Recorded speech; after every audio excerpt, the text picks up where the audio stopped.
not worry.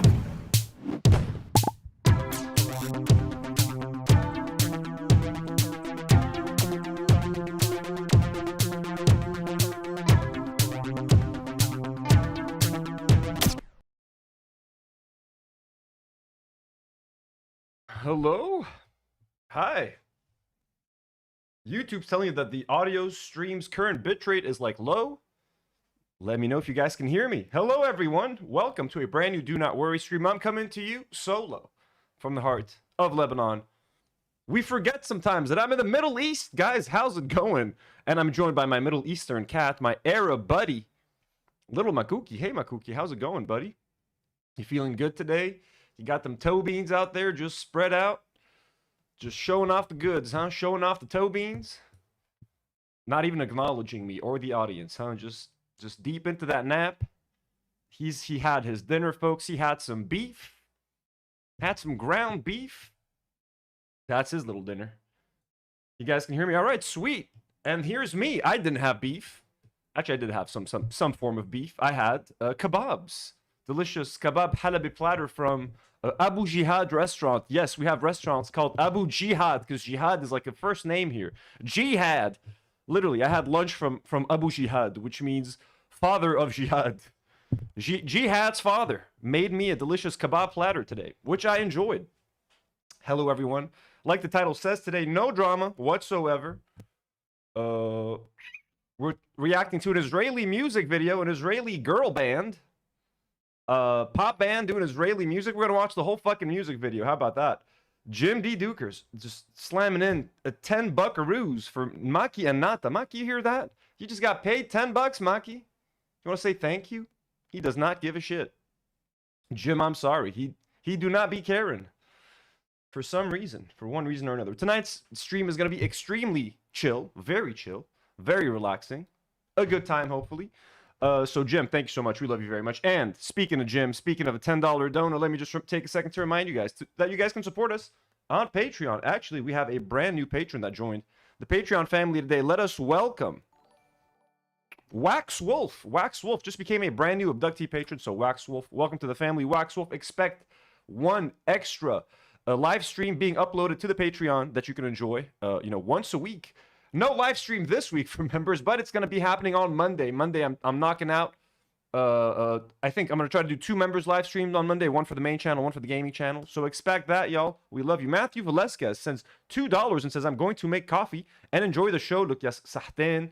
Matthew, hope you enjoy that. And let me take a second to thank some of our other lovely patrons like Bat Pierogi, Yip McYip, Jim D. Dukers, Polish Pusher, Jess Polito, Burp Reynolds, Karen Goodwin, Choki.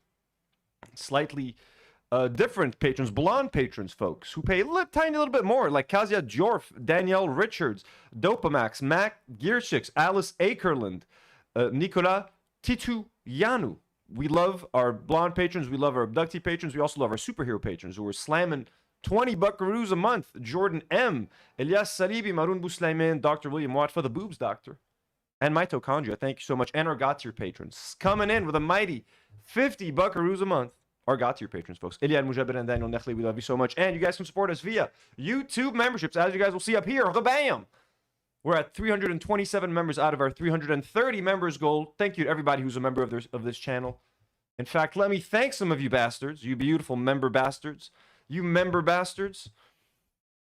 People like Spieglist, Sepia, Lil Busy, Clem B, Tamina Sarah, Nama the Nemesis, Elliot Yuruzun, Erica Stills, Holly Jeanette, Fifth Planet, Ryan Abbas, Gordy Pow, Zoe, Marina Nimis, Artful Decadence, Jim D. Dukers, Adam Bohm, and Britt Ann. We love you guys so much. Thank you so much for all of your support. We cannot keep the lights on without you. I cannot keep the crew paid without you.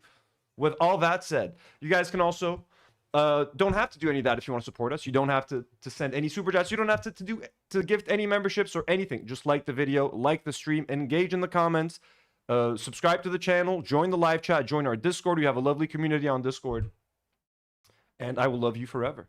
With all that said, and I just saw that Jim, I'm seeing super chats and shit coming in like crazy. What's everyone doing? Relax. Jim just gifted 5 Do Not Worry memberships. W's in the chat for Jim. So we've just crossed our goal again. So the goal fluctuates because some gifted memberships expire sometimes, etc., etc. Jim, we love you. Way too kind, way too generous.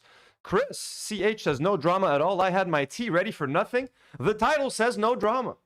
Do you guys want me to clickbait you or not? Sometimes people get mad when I clickbait, although I completely understand. This looks like clickbait. There is some drama. There's a little bit of drama. Don't worry, okay? We're talking Kevin Spacey in Israel. It's just, what do you consider drama? But yeah, it's fun. I like clickbaiting you guys. It's always fun, you know? I want to keep you on your toes from time to time. Okay, so with all that said, we thanked our lovely patrons. We thanked our lovely members. Let's get into some of the topics just to give you an idea of what we're going to cover, because everything is, you know, I kept everything vague in the descriptions. We're going to be talking about some Israel stuff. Zionist, the Miss Rachel parody, an Israeli pop band. We're going to watch their music video. Kevin Spacey chilling in Israel. There's a war brewing in the Michael Jackson lookalike universe. Some lookalikes are angry at the Michael Jackson trailer. Other lookalikes are asking the rest of the lookalikes to fall in line and celebrate the Michael Jackson movie. So we're going to talk about that. Sydney Sweeney's latest movie has bombed, and she's kind of dealing with the fallout on social media. Disney Plus is going to have AI shorts on there. Also, the United States is falling apart. I mean, I don't have a lot of Epstein stuff, to be honest with you. It seems like Trump is in a bunch of Epstein emails, so that doesn't look good for Trump. And yeah, not much, honestly. Then some random stuff. We might watch a Gal Gadot's ADL speech, which we haven't seen before. Yeah, we're just going to be hanging out. Might not be the longest stream of all time, but we here together. Yeah, stuff. Oh, gaming channel. Thank you, Chris, for reminding me. One final shameless self-plug, folks. One final shameless self-plug. Consider subscribing to the gaming channel, folks. Do not worry. Gaming. We got a bunch of new subscribers yesterday. Thank you so much. If you're not subscribed to the channel, we play a lot of fun video games over there. We're going to be playing Dark Souls 2 very soon. I'm going to pin that to the top of the live chat. Subscribe. I recently got monetized, so we're having a good time over there. I'm playing some Sifu. We played The Quarry for Halloween. I do some truck simulator, some water park simulator, all kinds of simulators, folks. What do you want me to simulate? We'll simulate it. Let's go. And yeah, Artful is reminding you guys to join the Discord. With all that down, I'm incredibly thirsty. Oh, my cookie's moving. He's stretching the little paws. Maki, you good? Oh, he's good. Didn't mean to wake you up, little buddy. Oh, look at him just digging his head in the blankie, drooling. You drooling? Let me get rid of this little, move this thing over here. Oh, look at you, little angel boy. Little angel boy. Okay, that's enough. Stop taking the attention away from me, Maki. This is my show. Little diva. Okay. I just want to talk about this. I mentioned we're talking about Ethan Klein the last couple of live streams. Thank you for joining. Thank you for making these live streams a success. Loved having your company over the last couple of days as we dealt with the latest. I mean, I believe what is the natural conclusion after 1 year of covering them complaining that they have no allies left, they have no friends left. Their Teddy Glow launch is horrible. And I keep mentioning, maybe if you guys dropped the fucking lawsuits, maybe if you stopped sending so much harassment towards people like Kaceytron Harassment and Denims, the world wouldn't view you so negatively. Maybe you would be able to have a successful Teddy Glow launch if you weren't Zionist, etc., etc., etc. And here's a clip that kind of broke my heart from Kaceytron's stream from yesterday, I believe. This was shared by Joe Ship Girl. Sad clip. Says Kaceytron ends stream early due to being overwhelmed by the relentless harassment campaigns targeting her, including being doxxed while live. It's starting to get to me. It's hard to be strong all the time, especially when I don't feel like I have a whole lot of support. And in that sense, I really want to like apologize to Kaceytron. Like I don't have much of an audience, Casey. Whatever I can do to try to help, man, I'm fucking trying. And I know it seems like you're alone out there. And a lot of people, I feel like, don't want to touch the Ethan Klein thing because it's either so toxic or they're afraid of getting harassment thrown their way. So a lot of people are just way too comfortable being like, hey, I just don't want to get involved. Because if you do get involved, expect to be called a whole bunch of names and get a bunch of harassment sent your way. And you're going to become a character on their podcast, essentially. You're taking that gamble. And a lot of people don't want to take that gamble. So And I've never met Kaceytron. We interacted on like a tweet once. I sent her like, hey, we're all there with you. She said, thank you. That's it. We follow each other. We've never interacted. I will, any chance I get to get H3's attention, I'm like, yo, drop the lawsuits. I'm really trying, but this really broke my heart. So let's watch this together. Let me just move myself so you guys can see Casey. But she's also like, this whole thing, again, I had never heard of Kaceytron before the lawsuit, before the Ethan Klein situation with her. What a talented and like hilarious individual. Like, I really want to sit down and watch like one of her full live streams, but like the way she can make people laugh with fucking nothing, just with a fucking green screen. Just give this lady a mic and a green screen, and I think she can fucking do wonders and like on the spot, really funny. Like, you can't teach that. That's like a genuine, she has a genuine knack for being funny. She's genuinely funny, you know, and she seems like really nice and stuff. So I'll just put that out there. Let's watch her clip. You know, like, I'm somebody who deals with like a lot of harassment. I've dealt with like a lot of harassment over the years, like a lot. Like, I would say more than most people, but it's even like getting to be just like a little bit too much for me sometimes, like, honestly. You know, and I'm somebody who's dealt with a lot of harassment, but having like people like, you know, doxing me all the time, like tweeting at me my address and shit all the fucking time, you know, basically constantly saying things to goad me into killing myself all the time. Like things like, you know, Ethan Klein is going to ruin my life, that he's going to foreclose on my house, that I'm going to be homeless on the streets, that I'm going to have to be prostituting myself for money and shit. She's not even exaggerating, dude. She's not even exaggerating. She gets, let me open up her Twitter real quick. And let's just open any of her random tweets. I always write Kaceytron wrong. Kaceytron. Okay, there we go. Let's... Okay, so she shared this tweet. So she shared the video that we're looking at right now. Let's just scroll down a little bit.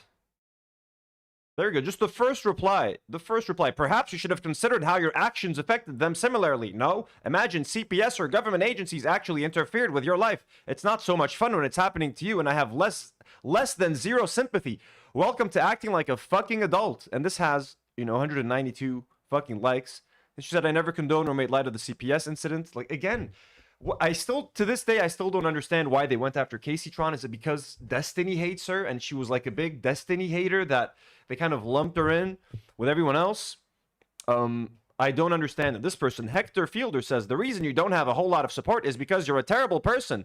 Try being a better person and see if anything changes. Like, who the fuck are you to call this, like, her a terrible person? Because she reacted to a fucking video online, my man, while smoking some fucking dank weed? What the fuck is wrong with these people? And then they're shocked. Why is she calling us incels? Look at your fucking replies, man.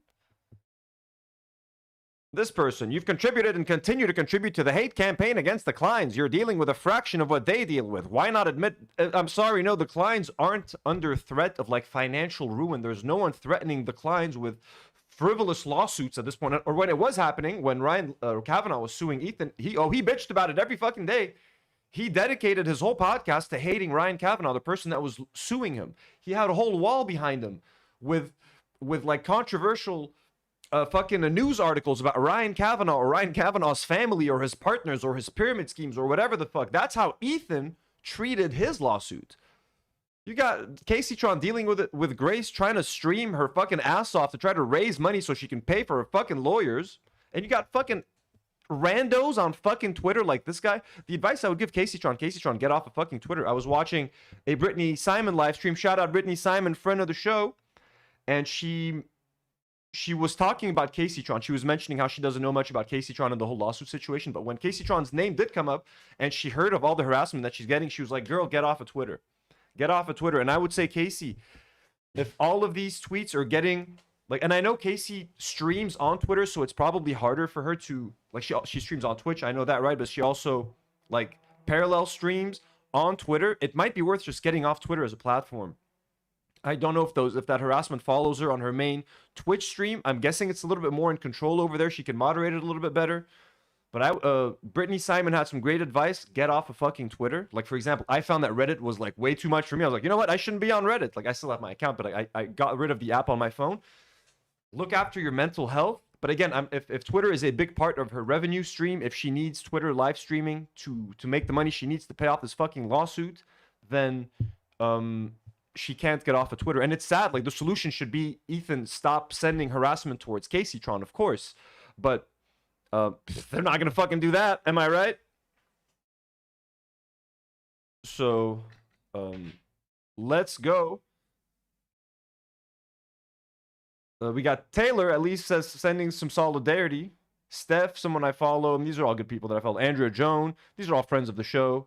Joship Girl. Babylon Marduk, friend of the show as well. But there's a lot of bullshit. She gets a lot of bullshit. Let's just go to like another random tweet where, you know, she's not. Okay, so I just realized the incels have been so busy smearing Hassan, they haven't done an e-girls and hot tubs are ruining Twitch hate campaign for over a year.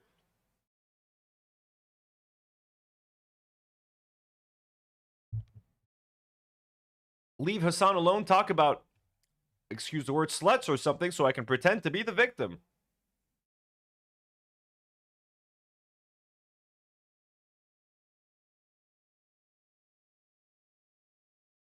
And she does tweet about incels a lot, so maybe she's also kind of like a incel-infested hellscape of a website. It is true. I would say maybe, Casey, like, stop. Don't engage with them anymore. Don't engage anymore because it's going to drive you crazy.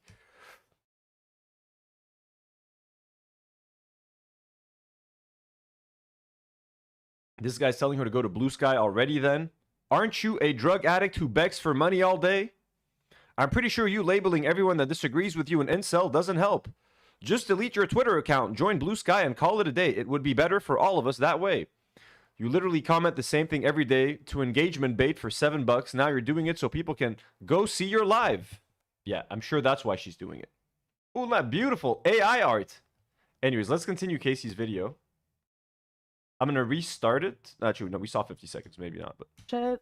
All sorts of really fucked up, awful shit said to me across all social media on a constant fucking basis, on every platform, every day. Like, it's starting to get to me.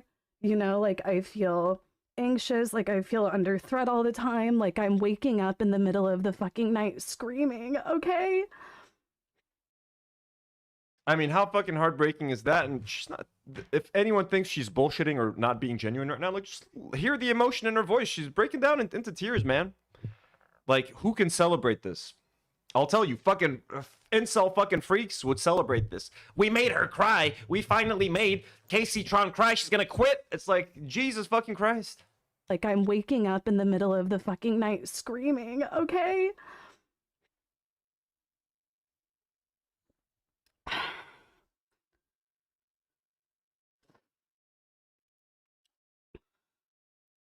But yeah, I just,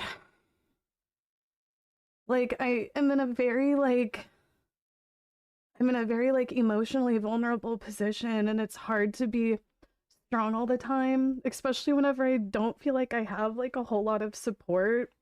Honestly, like, I have, you know, some people on the left, like, I have, like, my viewers, but it's like, I don't really have, you know, support of, like, many, like, people with like huge platforms. Like, I have the ire of so many hateful incel communities, basically because I've just spoken out over the years against misogyny.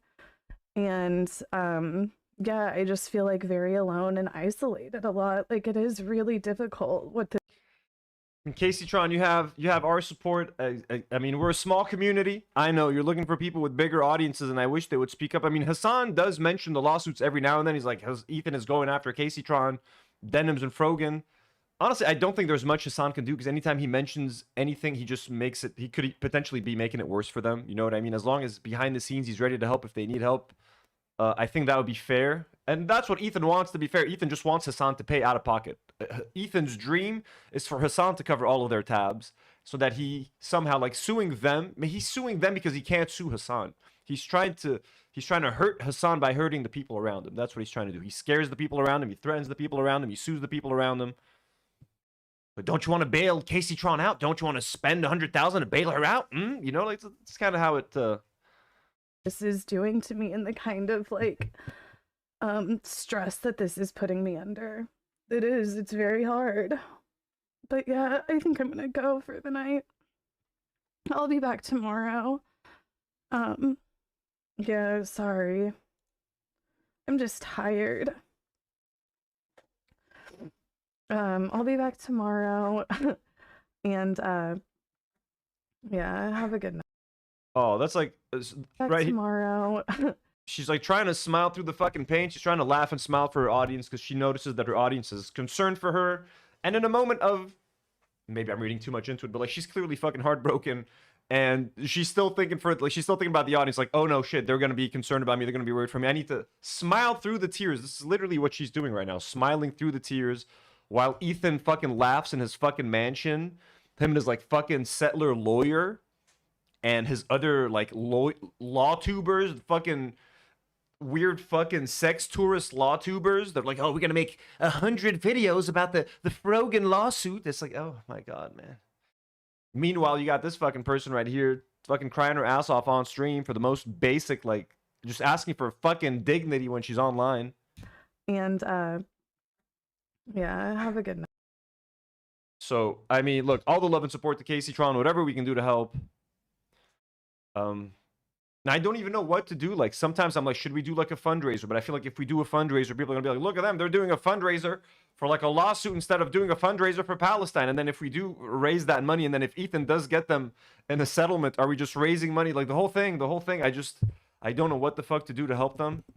I've tried my best. I've asked countless times for Ethan to drop the lawsuits. I have no power to do so. And again, he is so petty. He wants the lawsuits. He doesn't understand that everything is tied at this point.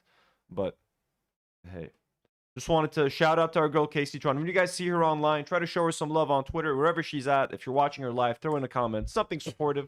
Just let her know you have her back. You know, if we don't have each other's backs, then you know who has our backs. So let's fucking do it. Let's do what we can. You know. I talked about this. I mentioned this a couple of times. But this is just really fucking pissing the shit out of me off, man. This is really pissing me off. Israel begins building a wall in newly occupied territories in southern Lebanon. So they're encroaching within our fucking borders, man.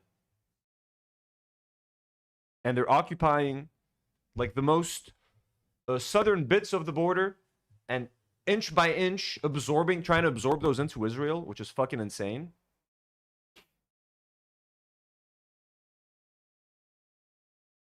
Also, I've seen this clip. I honestly cannot find if it's true. I've Googled it. I've not seen this in the news or anything. But what this says is an Israeli rabbi guarded by the IDF is inside Lebanon in Marwahin, which is like a town in southern Lebanon, calling to settle and take over houses. And I've seen this posted a few times, but I cannot, like, I don't see IDF around him. I see, like, these do not look like, it doesn't look like he's protected by the IDF.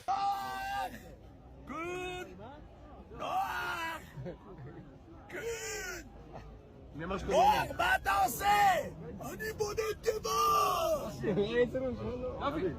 נוח! למה אתה בודד תיבה? רב הרב מוכן לי, זה חצי על הרב מחילה. עוד מעט יבוא! נתרחק 2 מטר.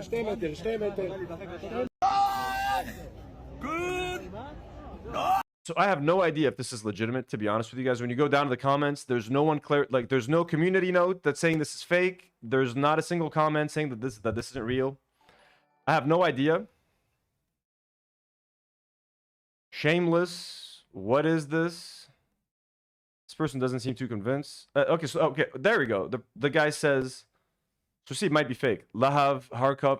I really want to make sure that this is true. So the person says the subtitles don't match. He says, Noah, what are you doing? I'm building an ark. Noah, why are you building an ark? Soon there will be a flood. He's also very clearly not guarded by the IDF, nor is there any evidence he's in Lebanon. You know what? I'm going to have to agree with this lady right here, with Lahav Harkov. And again, I don't mean to spread any misinformation. I've just been seeing this tweet come up a whole bunch, but I could not verify it, which is why I just wanted to work through it now. And we're figuring out together that it most likely looks like a hoax. Let me say that. Dizzle McFizzle sends $5 and says, bro, I swear to God, Israel is such an evil state. Monsters. I know. So this isn't, I'm going to, you know what? I'm going to bet that this is not real. I will retract the last segment. Fake segment. I didn't have time to do proper research for this. We did it, folks. We looked it up. It did look suspicious with the dudes behind him. I'm not gonna lie to you. It looked a bit suspicious. Right, let me make the fan a little bit colder. Oh, there we go. We own up to our mistakes here, folks.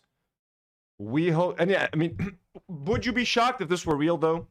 This isn't too far from reality. This is what they want. Again, a lot of experts are predicting another war in Lebanon, either in early December before Christmas or most likely right after Christmas. So, by the way, Dizzle, thank you so much for the generous dono. So, we're going to be back in the middle of this shit very soon. They're just waiting for the Pope. The Pope is coming. Do you guys want me to live stream the Pope's visit to Lebanon? You want to see that? Y'all want to see? Oh, we got Maridos Atala in the chat. Hello, Maridos. But, you know who loves Israel, folks? Kevin Spacey. The man accused of raping underage boys and murdering his accusers stands with Israel. Here's a video in an exclusive interview. Kevin Spacey talked to me about new beginnings, old regrets, Hollywood boycott, and giving an acting workshop to 60 young Israeli actors. Shaped his life. You know, Israel, the home of pedophiles, safe haven for pedophiles.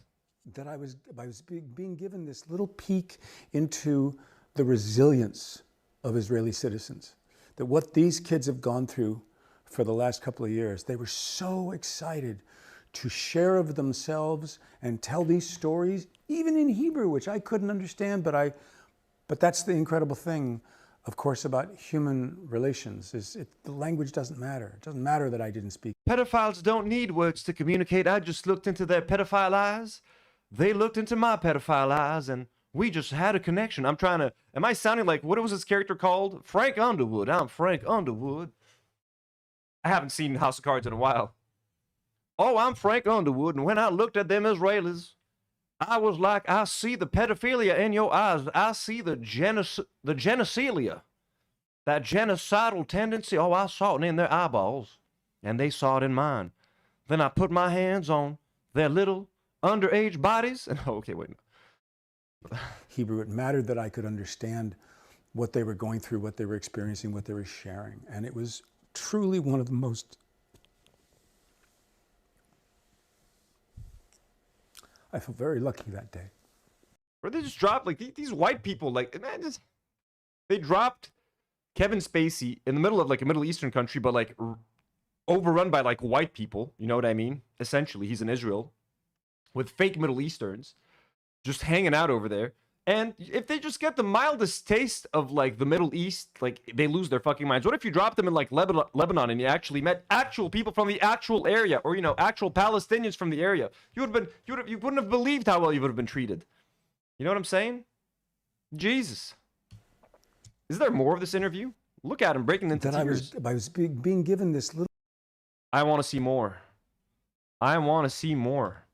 Kevin Spacey Israel interview. That's what I want to write. Kevin Spacey interview. Israel. Video history. Some of his movies have been frustrating. Oinks. Didn't type? Why not? Sorry, folks. Kevin Spacey Israel interview. It's an interview. I can't fucking type for shit on this keyboard, guys. I can't type for shit. Dizzle McFizzle with another $5 dono says, when will the people of West Asia and the Levant know freaking peace, man? Bro, we got to pushing here in the States to cut off support for Israel. Personally, we're not going to know any peace. I don't see peace coming here anytime soon. Dizzle, very sadly. Where did he talk about this? Kevin Spacey interview cries.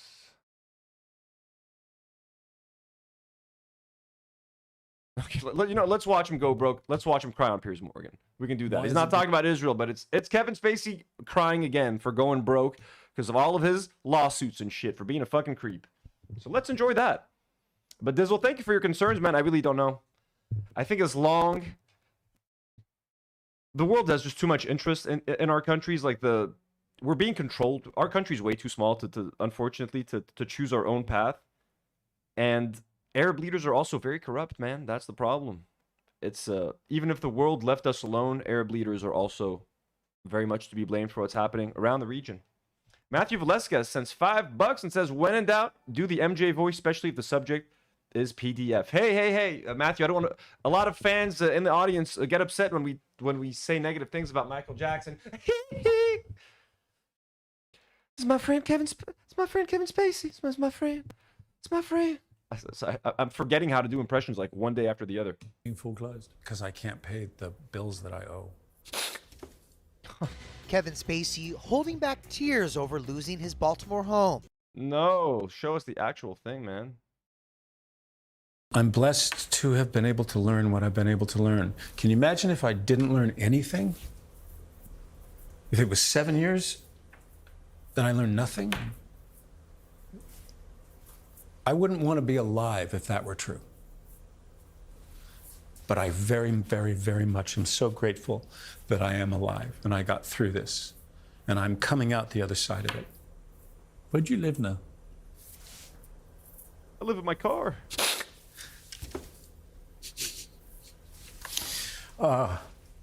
Israel. I live in Tel Aviv. They're the only ones that will take me.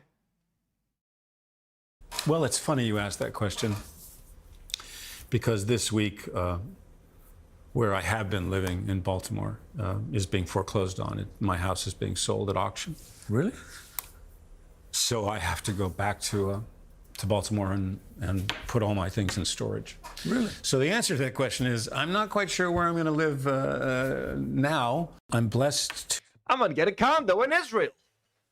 I'm getting a condo in Tel Aviv. Just do that. Just get a condo in Tel Aviv, man. Hang out with Jerry Seinfeld, fellow pedophile. You guys can go get some, Israeli pizza together. Okay. What else we got here? Oh, yeah. So the Israeli rapists, the rapist guards who raped Palestinian prisoners who were then charged, and then a bunch of Israelis took to the streets to protest for the rights of their Israeli IDF soldiers to rape Palestinian prisoners. Well, they just got like a standing ovation in court. The men in masks here are the Israeli soldiers who stand accused of torturing and raping Palestinian prisoners. This is how they were greeted as they attended the courtroom. As heroes, when will Western leaders address the illness that exists in large parts of Israeli society? But when you hear people like Ethan Klein talk about the Palestinians and Hamas, they were doing systemic rape of the Israelis. Oh, really? Really, my dude? You know what happened to the prisoner? Like they pierced like his lung, man. Like they tore his body to shreds as they were explicitly raping him. That's what happened to him.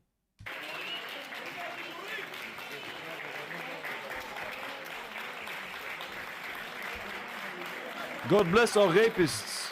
Please protect our rapists. Levi, where are you? Please. The rapists are done with the courtroom. Please go pick up a whole bunch. We need a whole bunch of Cold Stone Creamery. Okay?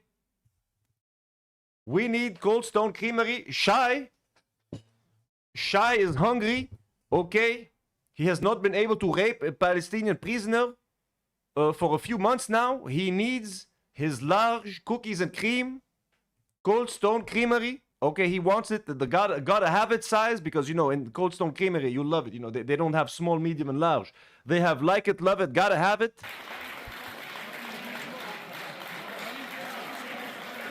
Is that the judge? Are there judges? Or is that a lawyer? Okay, I guess the lawyers are hugging the rapists. Everybody hug the rapists. Children. Little Benny, go run and hug the rapist. He's a hero.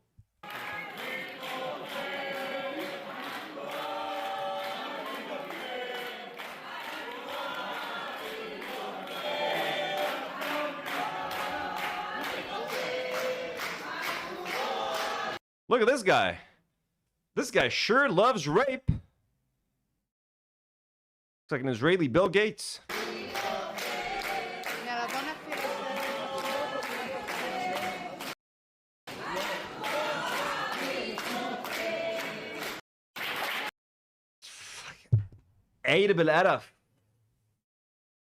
Disgusting.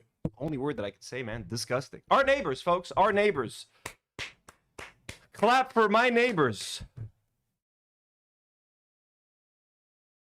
Oh my God, man. But I don't know what's worse. Actually, no, this is worse. Living next to Israel is worse. I was gonna say, is it worse to see a bunch of like Israeli Zionists walking around the United States? I feel like, I don't know, man. What's worse, living next to Israel or living in a country where like there's a bunch of like Zionist Israelis that can travel there and walk around freely all the time? What's worse? I can't think. So anyways, that's disgusting. John Fetterman, boring. Ooh, let's watch this crazy lady make fun of Miss Rachel, friend of the show. I mean, I wish she was a friend of the show. But, so this person is called Jamie Mitchell, I believe. I think that's her. Miss Rachel is a total poison. Parents should not allow their kids to watch her indoctrinating garbage, which this parody is not very far off from. So I guess that's not her. I don't know who this lady is. But there's this Miss Rachel parody that went viral on Twitter last week. Bad Pierogi, member and patron, just gifted 5 Do Not Worry memberships. Let's fucking go. Bad Pierogi, thank you so much. That's so generous of you. That is so very sweet. We've got 10 new members today. That's fucking awesome. You know, let me update the goal real quick as we watch this horrendous parody of Miss Rachel by this Zionist piece of shit. Hi, friends. Today's letter is M for Mom Donnie. Yay! Mom Donnie is brown, right? Which is better than white. Good. We're decriminalizing prostitution. We're decriminalizing prostitution. If Timmy has 2 houses, brown, right? I'm gonna give her credit. This is horrendous. This is horrible. She seems like a horrible person. Her line delivery when she says brown, good, and then when she says white, right, and throws it. Her line delivery is not bad. I'll give her that. Let me give this evil lady, I will give her this tiny iota of credit. Mom Donnie, yay! Mom Donnie is brown, right? Which is better than white. She's making me sneeze. I'm having an allergic reaction to this video. Good. We're decriminalizing prostitution. We're decriminalizing prostitution. If Timmy has 2 houses and DeAndre has none, what should Timmy do? I know. Give him his houses, right? Hi, What's this lady's name?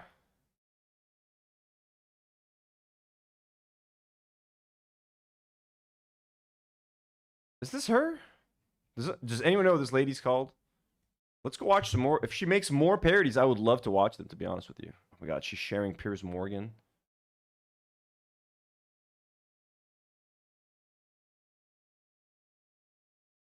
Oh my god. Okay, you know what? Twitter comments are like dangerous to go down on because there are some people that are like straight up being like anti-Semitic, like misogynist. Like it's not a funny skit. It's a horrible skit. She's probably a Zionist piece of shit, but I'm sure most of these tweets down there are like a bit too insane. If anyone figures out what her name is, let me know, because this is insane. Right. This, speaking of skits, Emily Austin, the lady who was just on Her Take a couple of weeks ago, who had the massive screaming match with Anna Kasparian, she made like this ultra relatable skit that I would love for you guys to watch. I saw this on Twitter. I had to sit through this and suffer through this, so you guys have to as well. Sorry. Ellie. Jennifer. God.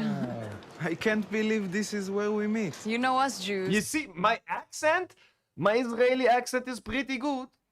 I might need to add a little bit more like this to it, but when I do the accent, it's not bad with the R. You tell me I sound French, I tell you I sound Israeli, but you do not believe. You do not believe.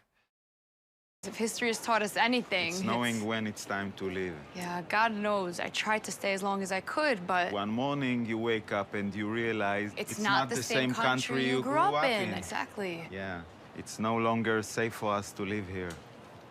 You mean there? Where? New York.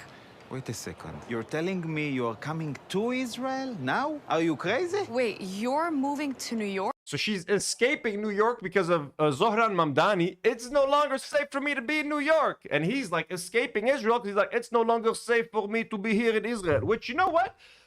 I don't know if she like, is she close to getting it? Like, she's like, look, this Jewish person feels unsafe in Israel. She's so close to getting it because actually Israel is, in a way, the most unsafe place for Jews in the world, and it's making Jews less safe all over the world. But she thinks it's because of Hamas. But she's so close to getting it. You know what I mean? Like, the fact that she recognizes that there are Jews in Israel who want to leave Israel because they feel like it's the least safe place for them. There's a nugget of truth in there because it is, but it's because of Netanyahu and his government and the shitty fucking society there. Chris says, what a horrible woman. I know. Horrendous. Yeah, it's the lady that Hassan debated as well. Now? Are you crazy? Did you see who just won the election? At least you still have elections. Trust me, it's just not safe for Jews anymore. You literally came to the... He's also calling out the fact that they like don't really have democratic elections in Israel. Lady, do you know what you're doing? You're calling out Israel, whether you know it or not. So, horribly cringe fucking take and horribly cringe skit, but like without really knowing it, she's admitting that Israel is not really a democracy. They don't have any fucking elections, and it's not safe for Jews. most dangerous place for Jews on the planet. At least you still have elections. Trust me, it's just not safe for Jews anymore. You literally came to the most dangerous place for Jews on the planet. My flight. My taxi, yeah. Okay, enjoy Israel. It's hell. Enjoy New York. It's a nightmare. Good luck. Am Israel Chai. Am Israel Chai. Am Israel Mosso Eide.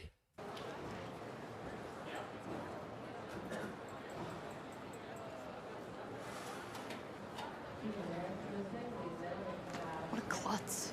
Eze habla. He said habla. We say habla in Arabic. They're stealing. Habla is stupid in Arabic. He called her habla, which some people say habla as well in Arabic. So it also sounds the same. So, I mean, hey, more people should do what he's doing. More Israelis should leave Israel and go to America. They should all go to New York. New Yorkers, I'm sorry. I'm sorry, New York. I don't make the rules. But they're coming to New York, okay? The Israelis are going to New York / New Jersey, okay? That's going to be their new home. And the Palestinians are taking their land back. That's what we're going to do. Is that cool? At least this guy, you know what? I kind of respect this Israeli. He admits he has no elections. He admits that his government has failed to make Israel safe for Jews because it hasn't. And he's willing to leave it and go back to America. A patriot, a true patriot. Fun times, fun times. Ooh, there we go. You guys ready for some Israeli pop music? This is truly insane. What's more Israeli than 4 white girls dancing in the worst way possible to the most soulless music in front of a building being blown up? Now, I'm sorry to say this video is probably going to cost us our ad revenue for this episode. I've thought about it long and hard. For science, we need to watch this fucking music video. Okay, we cannot watch it on mute. We have to watch the full thing. Well, we can watch a small clip, but I got the 3-minute thing loaded up on the side. But we have to suffer through this. Am I right? I mean, come on.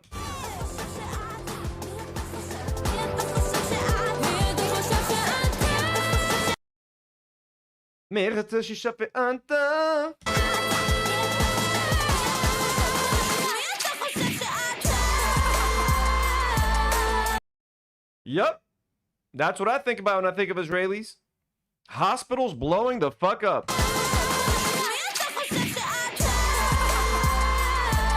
Like, this is literally the Joker walking away from that hospital that he blows up in the Dark Knight.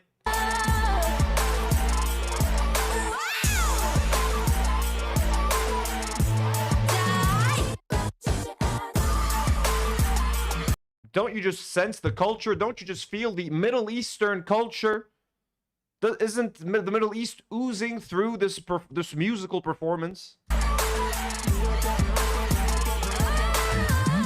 Irene the Dream says, this is Ela and Ethan's Saturday night. Hey, Ethan, I'm having some friends over. We're having Keemstar, Nick, the Orioles coming over. You know, we also have the Quartering. He's coming. Also, Gabe. Gabe is coming. Let's get some drinks now. Let's play some music, Ethan, so we can pregame. Okay? Hey, don't step on the dog shit over there. We haven't cleaned that yet. Ooh, CJ513 just became a Do Not Warrior. Well, thank you so much for joining the fam, CJ. W's in the chat for CJ. Let's go.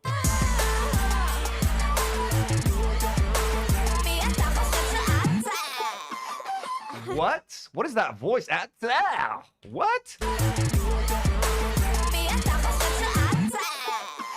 Oh my god, okay, let's watch the full fucking thing. This ain't enough. So they're called Butterfly? Let's see. They're called iButterfly. They have 382 subscribers. This is their first and only single, dropped 2 days ago, so this is brand new. New launch, folks, new launch. Dizzle McFizzle sends $2 and says, what the fuck is wrong with them? Jesus, Dizzle, we will never know. We will never know. Jim D. Dukers sends $5 and says, can we please watch California Dreaming instead? Lol, no. We shall not. We have to suffer through this. It's for science, Jim. And Dizzle, I'm sorry, guys. We have to do this. What can we do? Okay. Let's see what this Israeli music is all about. Maybe they can win us over. Why are you guys not giving this a chance? I don't understand. Israelis are tasteful. I'm Israeli. This is my art. Look at the cute little butterfly. Hi, butterfly.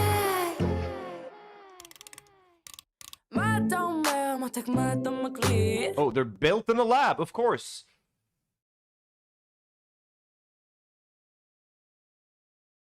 You know? Because obviously they can't show as like these people aren't native to the land. They've been assembled and unleashed. This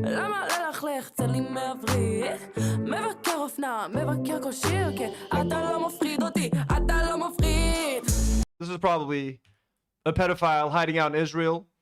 You know what I mean? Escaping justice, taking advantage of that free Israeli citizenship. Hey, have you raped a couple of kids? Shalom!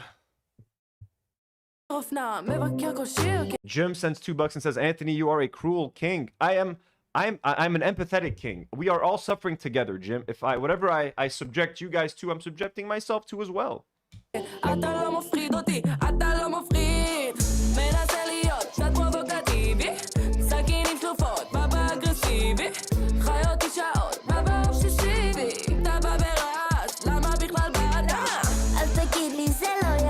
Oh my god.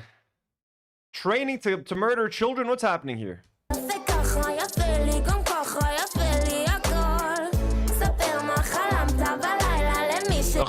I mean, listen. They always fucking say Hamas, hummus. We use sometimes here, but like we use it in a pitaria name. We're not like when we say you barely even notice it. You barely even feel it. And it's Hamas. It's hummus. Dizzle sends another $2 and says, I'll tell you anything you want. Just please stop. Dizzle, there's nothing you guys can do or say to make the stop. This ain't stop. Meg sends $5 and says, Anthony says, let's have a chill stream, then shows us infuriating shit. I'm sorry, Meg. I'm not trying to piss you guys off. I'm trying to entertain you guys, okay? And Jim says, all hail our king. Thank you, Jim. Thank you. And I'm very sorry. Meg, I'm sorry. This is like a 3-minute video. We'll be done soon. These are my neighbors, okay? You guys have to suffer with me. You guys barely get a bit of this. You guys are out there in the States, in Europe. You're relatively safe from them Israelis. I'm not, okay? So, Hassomana, feel with me. I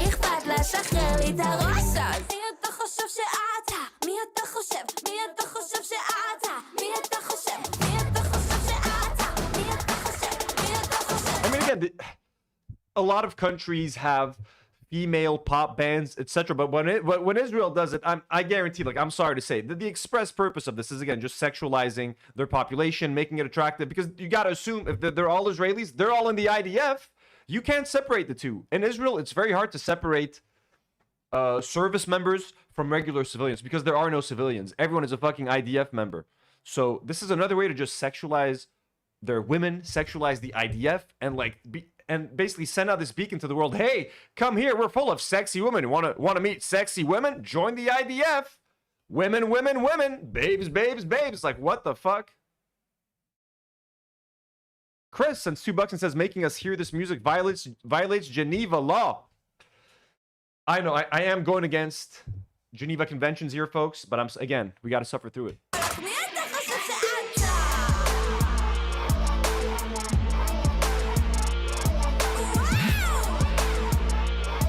So they're making these robots sign contracts.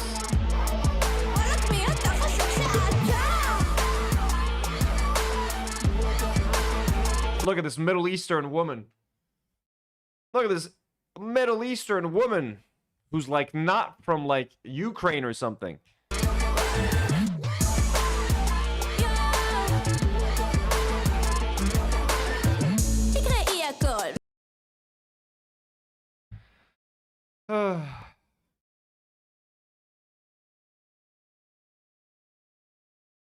These women, folks, are indigenous to the Middle East, is what the West would want you to believe. These women right here belong on our land.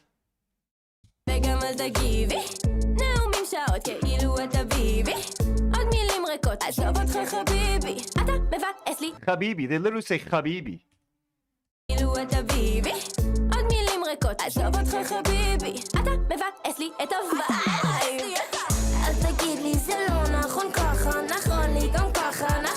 They've literally, like, even the music video, it doesn't even understand what it's saying. Like, they've literally been assembled and built in a lab. Like, it's so on the nose. It's so on the nose. The music video is exactly what's happening in real life. They've like assembled these random Israeli women, put them together. Well, what can appeal to the West? What appeals to Western sensibilities? And this is what it does. They've been assembled in a lab, and they're literally putting them together in this music video, unleashing another fucking weapon upon the world. This time using sexuality, you know, to accomplish their goals. This is fucking Hasbara. Believe it or not, man, all of this is just trying to normalize them. Which, I'm sorry, Israeli society should never be normalized. Never be normalized. As long as they're out there committing fucking genocides and taking over people's land and invading people's fucking land and settling on other people's land, you cannot normalize a hateful, genocidal fucking society. No matter how hard you try, no matter how many K-pop bands you try to fucking copy, no matter how much fucking titanium you wear, or how much CG cash you have flying behind you, you're not gonna fucking fool anyone. Jig is up, ladies.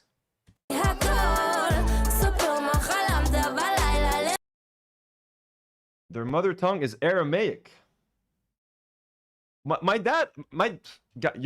half Assyrian. My dad is Assyrian. My dad understands Aramaic.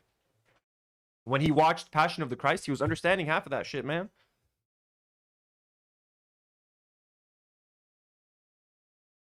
Like, my dad actually knows that language.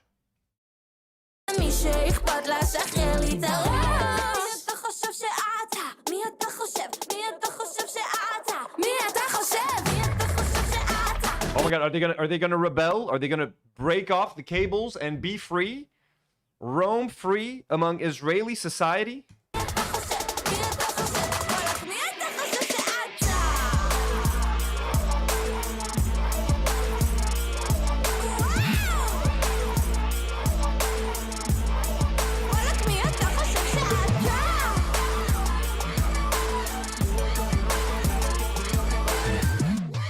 Or they're glitching like most Israelis. Lightning McQueef sends $5 and says, paying you to ask you to stop subjecting us to this. Lol. This is, you're like the third person paying me to stop. We're almost done. There's like 20 seconds left. I'm so sorry, guys. I'm so sorry. North Star Radio is also begging to stop. ישן בכלל, מקלל ומקולל בטוח משהו מקולקל. כותב וכותב וכותב על כמה אתה לא אוהב כל מה שאמרת כואב מילים יכולות לשבור לב. Oh my god. Guys, we're witnessing history together. We cannot stop. Chris sends another $2 and says, Anthony, how much money do you need to stop? Please. This'll another 5. Here's $5 for the brain medication we'll need. Okay, you guys need to stop. We're almost done with this. Stop interrupting me and we'll be finished.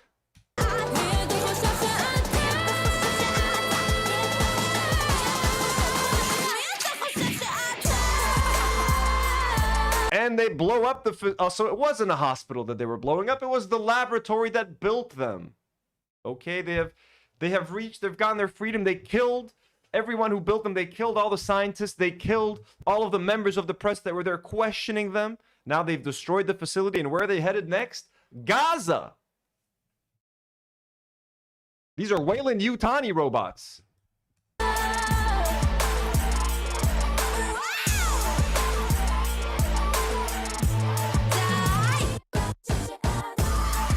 How do you say, like, they're not, when they dance, a couple of them are like, they're not smooth. They don't have, how do we say that? They don't have grace when they dance. Like, they're very fucking, like, violent dancers. I don't know if you get what I mean. And I'm sure it's part of the choreography, but, like,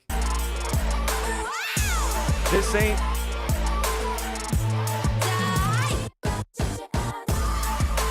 This ain't graceful dancing is all I'll say.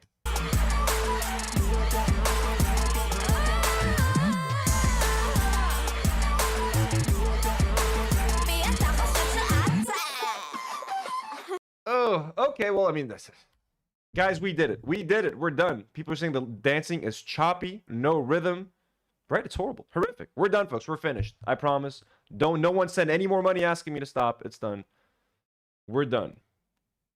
Ooh, Meg sent another $2 and said, this has been the longest 3 minutes. I know, right? I kept interrupting as well, and I rewinded a few times. Meg, I'm sorry. I'm sorry, everyone. I'm really sorry. But thank you. You see, we watched it together. It's not that bad, okay? It's like when you go to the doctor, you have to get a shot. The build-up, the complaining makes it all seem worse than it actually is. You guys want to talk about AI at all? Is AI interesting? Did you see that app that was made to, like, keep your dead relatives alive? Let's watch that. Let's watch that, and I'll lump this in with the Disney Plus AI conversation. Let's do that. Let's do that. La la la la la la la la. You guys are just sad that it's stuck in your head. You guys just hate that you actually loved the song. Isn't that it? I'm kidding, folks. He wants Emma. It's at Sal.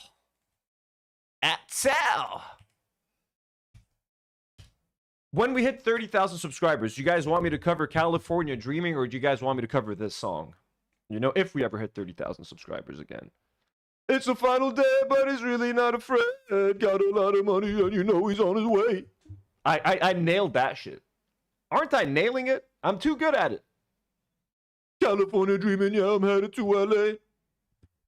Leave a star for my name. You know what, look, let's take a break. I tortured you guys. Let's Robert, fucking viewer, patron, I believe member, and Discord community member, always Robert, sent a lovely cover. You know what? Let's listen to it for a second. Let's Toby's dog walker sends $2 and says, did the Israeli torture program break containment? They did. They broke containment, and they're headed to Gaza. They're headed to LA, actually. They got a lot of money, but you know, they know they're on their way. Not a lot of money, but they know they're on their way. Chris sends $2 and says, no amount of therapy will help me recover. Meg sent another $5. Meg, stop being so generous. Says, Anthony turning us all into Ethan. You'll be hearing from our lawyers. No, please. Please, no settler lawyers. Here we go. We're going to listen to fan of the show, beloved community member Robert's acoustic version of California Dreaming as a palate cleanser from the horrific shit I just subjected you guys to. So, W's in the chat for Robert. Yeah, that's the right version. Okay. We're gonna see Maki.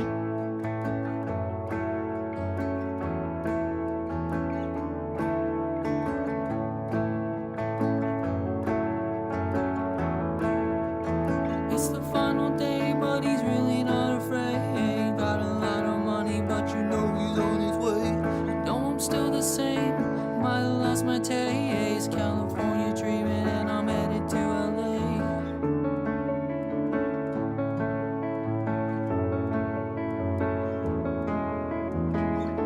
Little Machu Picchu. Little Chupi Chu. Nirvana, Nirvana, Nirvana, Nirvana.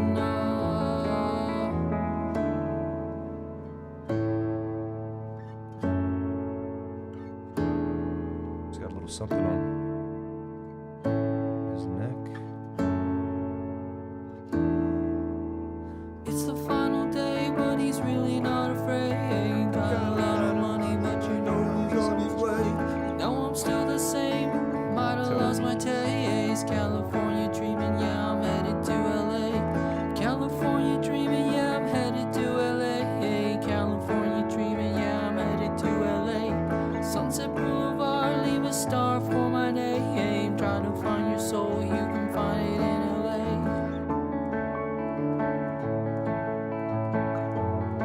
lovely cover by Always Robert. Thank you so much. And he also sent an acoustic version without lyrics.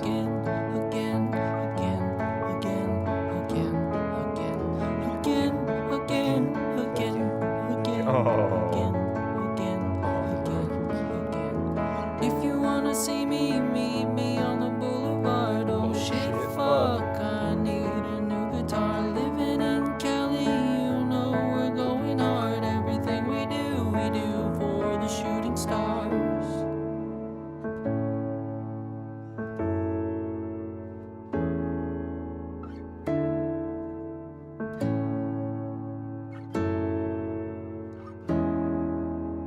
It's the final day, but he's really not afraid. Ain't got a lot of money, but you know he's on his way.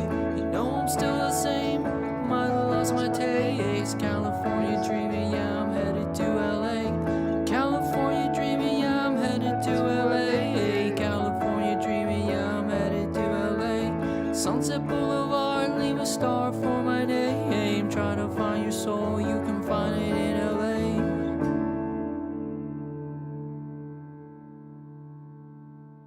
W's in the chat for Robert. Let's fucking go. Thank you for the beautiful palette cleanser. It's a final day. I mean, he made the song beautiful. He made the song beautiful. We knew that Dating and Money was onto something. We knew. We just couldn't put it into words. We're like, this sounds horrible, but there's something there, you know? And all it took was someone with a little bit of talent, a little bit of musical ability. And look at this. A beautiful song was born. So, should we ask Robert to tackle driving down the highway, I'm going down the interstate. What's that shit like? Going down the highway, I'm driving down the interstate. I'm going down the highway, I'm going down the interstate. Going down the highway. Are you guys down for a like 10-hour trucking marathon listening to nothing but that song? Would you guys watch that? Let me make a poll. How do I even word that poll? Would you watch a trucking marathon with Dating and Money music on loop? But we only listen to the one song on loop. The only song we listen to is driving down the highway, we going down the interstate. Nothing but that song. Nothing but that song. You know what I'm saying? People are not interested anymore. Oh shit. People are losing interest. It was an overwhelming yes. Now the no's are catching up. Okay. Speaking of AI, did I mention AI actually? It's the final day, but he's really not afraid. Got a lot of money, but you know he's on his way. Sunset Boulevard, leave a star for my name. Dude, Robert has a little bit of Alanis Morissette, I'm telling you. A little bit of Alanis Morissette. What did she sing? Isn't it ironic? How did she go? Okay. So people are saying no. Now it's 58% no. Okay. Anyways, do you guys sometimes, look at your phones and I wish I could talk to my dead relative. I wish I had used the app Twai, 2WAI, and scanned my dad so I can speak to my deceased cousin. This is why I hate the world. I hate the future. I hate where we're headed. I hate it all, folks. I hate everything. He's getting bigger. See? Oh, honey, that's wonderful. Kicking like crazy. He's listening. Put your hand on your tummy and hum to him. You used to love it. Oh, it's raining hard outside, folks. It's raining hard in Lebanon today. Look at this shit. He's getting bigger. See? Oh, honey, that's wonderful. Kicking like crazy. He's listening. Put your hand on your tummy and hum to him. You used to love that. It feels like he's dancing. Like, imagine some random fucking tech company out there trying to recreate like your dead relative and like feeding a model information that pretends that they're like your grandma. Ooh, Maki, jeez, woo. Maki just jumped on here. Oh, he hears the rain. He wants to go by the window. Maki, you can't go on this window. Go on the other window. Sorry, I'm going to take him outside so we can go listen to the rain. Go outside. Listen to the rain, my cookie. Listen to the rain, my good boy. Oh, he wants to listen to the driplets. Can't do that here, though. Sorry. Oh, honey.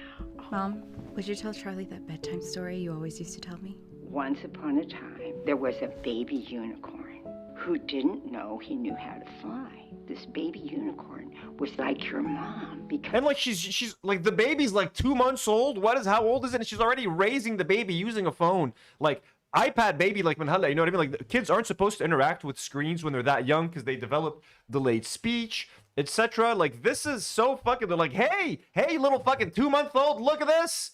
Nana's talking to you through the phone. Listen to Nana telling you the story. Like, what?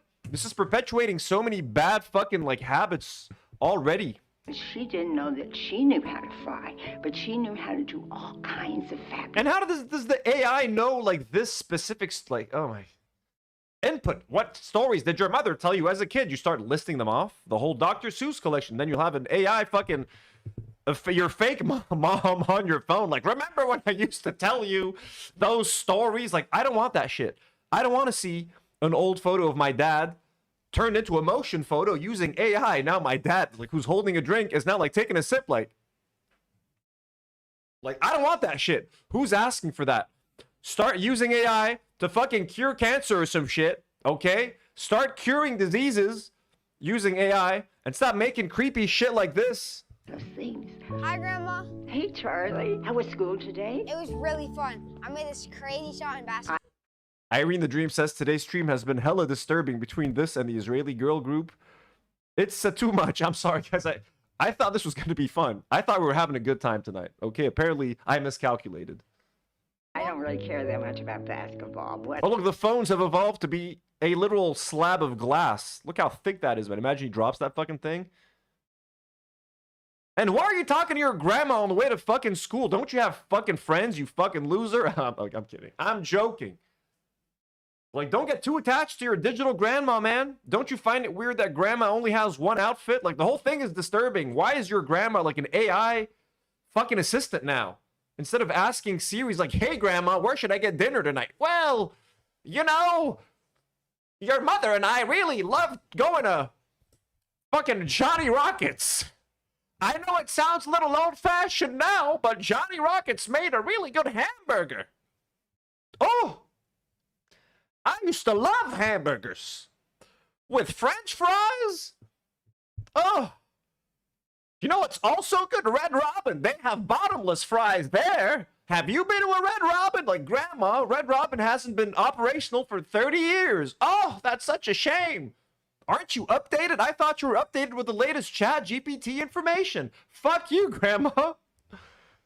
About the crush. Stop. Grandma, stop talking. Just tell me one thing. Look who's gonna be a great grandmother. Oh, Charlie. Oh, congratulations. Do they still have Johnny Rockets, by the way? Is Johnny Rockets still a thing? And is Red Robin still a thing? And are the bottomless fries still a thing? Please let me know. I need to know. She says that he's been kicking a lot, though.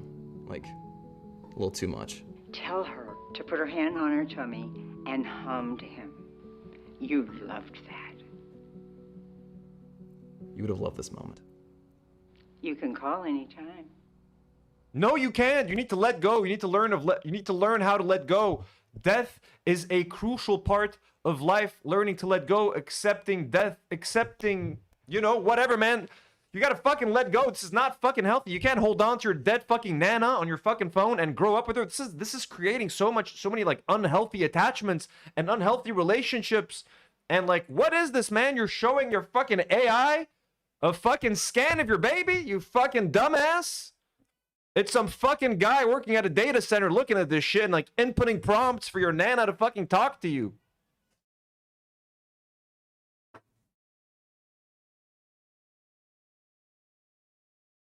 Maki wants back in.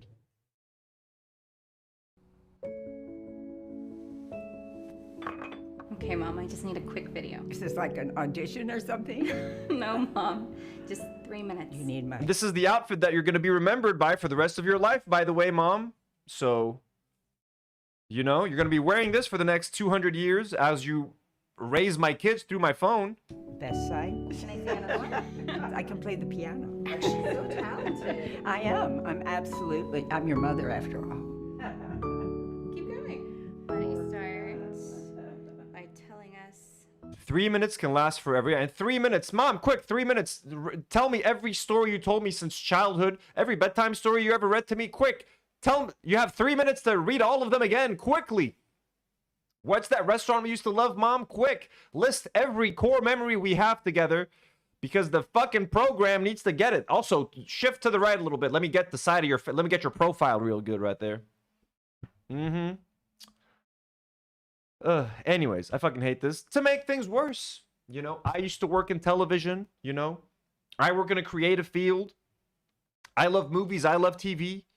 I've made my own documentaries on YouTube. I've worked on some TV shows that have been on TV, etc., etc. Now, Bob Iger, the head of Disney, says that Disney Plus will soon have AI-generated short-form content from users. Who the fuck is asking for this, man? The worst thing that is on Instagram currently, that is on whatever, TikTok or Twitter, is anytime you come across like a short or a reel, a fucking AI video, man. I cannot skip over those fast enough. As soon as I know something is AI, I automatically lose interest. When that first wave of Sora 2 videos came out, like just showing off how impressive the technology had become, those were funny to look at for like a day. The Michael Jackson's one, stealing people's chicken and like dancing and shit, because I'm like just shocked at how much it's evolving and how quick. That's it. I never want to see another one of those fucking videos again. And do they think that people actually fucking want this? Like, who the fuck is asking for this? No consumer is asking for this. They are, I don't know, man. It's fucking shocking to me. And what I love this response from Dana Terrace, who is, she is an anime. She made animations. She just made something called Pirate Owl House. She literally, so her show is on Disney Plus. She literally tweeted out, unsubscribe from Disney Plus. Pirate Owl House. I don't care. Fuck generative AI. So she has a project currently on Disney Plus. She's like, fuck this. More creatives need to speak out. More people like her need to speak out, because I feel like, honestly, this is not something that consumers want. This is something that is being imposed on us by corporations, by these big tech companies. Oh no, they want AI. They need to embrace AI. Let's fucking shove AI into everything. They're going to destroy jobs. They're going to destroy industries as a fucking whole for something that people don't want. And they're literally forcing people to get used to it. Like, if you just don't show AI videos to young kids, there's no reason for them to get used to that shit and for them to expect that stuff and for them to grow with that as the fucking norm. But that's what they're doing. Young kids right now are going to be tuning into fucking Disney Plus and seeing AI videos from fucking birth. They're not going to give a shit about AI. They're not going to give a shit between the difference if something is made by humans or not. The earlier they get people used to this stuff, the better it is for them. And what better way than Disney fucking Plus, which is basically become the babysitter for most fucking parents. They just put on Disney Plus and let their kids fucking sit there and rot in front of the fucking television. Now they're going to be seeing random user-generated AI stuff. Okay, I guess in this case, probably Disney's going to work out some kind of like deal for the AI company to be able to use their licensed characters. So it's going to be AI generated Disney stuff. Like, you're going to see whatever, Mickey Mouse at the beach. Are you going to see weird fucking creepy shit? I don't know what the fuck they're going to do with that. All I know is Disney is a company that built itself on animation. It built its legacy on animated fucking films and pushing the genre forward. For them to spit on animation, which is essentially what they're doing by letting users generate their own AI short videos in like 10 seconds. Oh, look, I just made a fucking 10-second clip. They are devaluing everything they have on their platform. Like, when kids, they're so fucking stupid. When kids can generate their own 10-second fucking video, are they going to be impressed by an hour-and-a-half fucking movie that like Disney made and where they can't get to control the story? They are killing storytelling. They are killing the whole industry without even fucking knowing. They are telling kids, hey, fuck these other creatives, fuck these people that spend years working on a passion project of theirs and telling a story that they want to tell. Make your own fucking thing with a fucking prompt. Sure, they're only they're going to be shorts for now. What's going to happen in 2-3 years? You're going to see the same article. Bob Iger announces that users can now generate 30-minute episodes of whatever show they want with their own plots and stories. And then you're killing the fucking environment every time someone puts in one of these fucking prompts because of how much energy it consumes. The whole fucking thing. Solve fucking world hunger. Cure cancer. Don't fucking take away creative jobs, you fucking animals. Let me try to read more. Let me read the Hollywood Reporter article.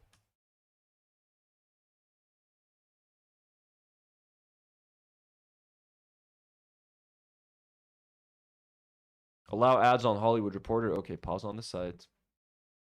Disney Plus to allow user-generated content via AI. Disney CEO Bob Iger hinted at productive conversations with unnamed AI companies that would protect IP but add new features to the studio's flagship streaming service. Don't want to wait until 2027 for Frozen 3? Soon you may be able to make your own. Exactly. Exactly. They're already gotten to the point. On the company's fourth quarter and full year 2025 earnings conference call, Disney CEO Bob Iger said Disney Plus is in the midst of rolling out the biggest and most significant changes from a product perspective, from a technology perspective, since we launched the service in 2019. Changes will include games, or at least a number of game-like features on Disney Plus. Through its agreement with Epic Games, he said, the Epic Games deal is actually more about Disney IP being used on Epic's platform, and there will also be Gen AI short-form user-generated content on Disney Plus in the future. The gaming thing is a fun element. I just read that Red Dead Redemption 1 is now going to be available on like Netflix, so you can play Red Dead Redemption 1. Introducing gaming to streaming services, I think, makes a lot of sense. It's great. Gaming and TV shows and movies go hand in hand. So to me, that would be a great addition for Disney Plus. But generative AI short form content, user generated on Disney Plus, like what the fuck? You're gonna log on to Disney Plus and have a shorts feed that you need to fucking scroll through to get to your fucking TV show? What's happening, man? The other thing that we're really excited about that AI is going to give us the ability to do is to provide users of Disney Plus with a much more engaged experience, including the ability for them to create user-generated content and to consume user-generated content, mostly short form, from others, Iger continued. It sounds a bit like Disney plans to encroach on OpenAI's Sora's territory, or will it just use Sora too? A bit later in the call, Iger said that Disney had productive conversations with unnamed AI companies and that he hoped the studio giant could reach an agreement that would also reflect our need to protect the IP. You can't let Lilo and Stitch get into the wrong hands. The Hollywood Reporter reached out to Disney to request more information on its Disney Plus Gen AI plans, but we did not immediately receive a response. To me, this is extremely unethical. It's extremely unethical. And they are just not perpetuating these fucking trends, man. Like, the industry forces trends on people. Trends that are just fucking shitty, that are bad for the industry, that are bad for users, that are bad for everyone. For, like, what? Short-term fucking gain? Think about the fucking long-term. Drax says, if you stop funding these dorks, they will collapse. Of course, I mean, I'm not subscribed to Disney Plus. I'm boycotting fucking Disney Plus. Don't ask me how I consume Disney shows that I need to watch, okay?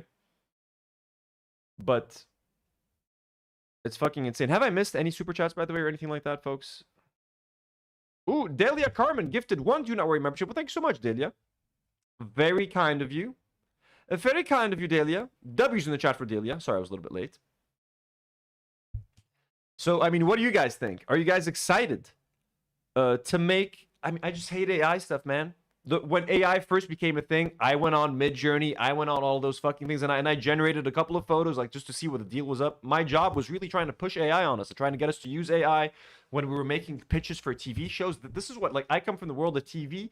AI now plays a massive role in my job. Instead of hiring graphic designers, we're now prompting these fucking images ourselves. Like, if we're trying to describe a vision for, like, a TV network of like some kind of survival competition. We're doing a survival show in the middle of Antarctica, okay? You want a visual... Instead of working with someone to do pre-renders or something like that, we're literally using AI now. So we are cutting jobs, essentially. You know what I mean? The whole thing is horrible. Some people are using AI to write fucking scripts. It's horrific. It's horrific. People are using AI to write emails to their employees, man. Like, the whole thing is fucking sucks.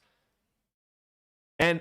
like, no one feels safe. You think I feel safe hosting a YouTube show? Like, AI is coming for our fucking jobs too. Like, a few months ago, I got an email from, like, some AI company being like, hey, we're trying to train our models on YouTube content. Would you be willing? Like, we'll pay you, like, $100 per hour of YouTube content that you allow us to use for training. And they wanted to pay me, like, $3 grand at first to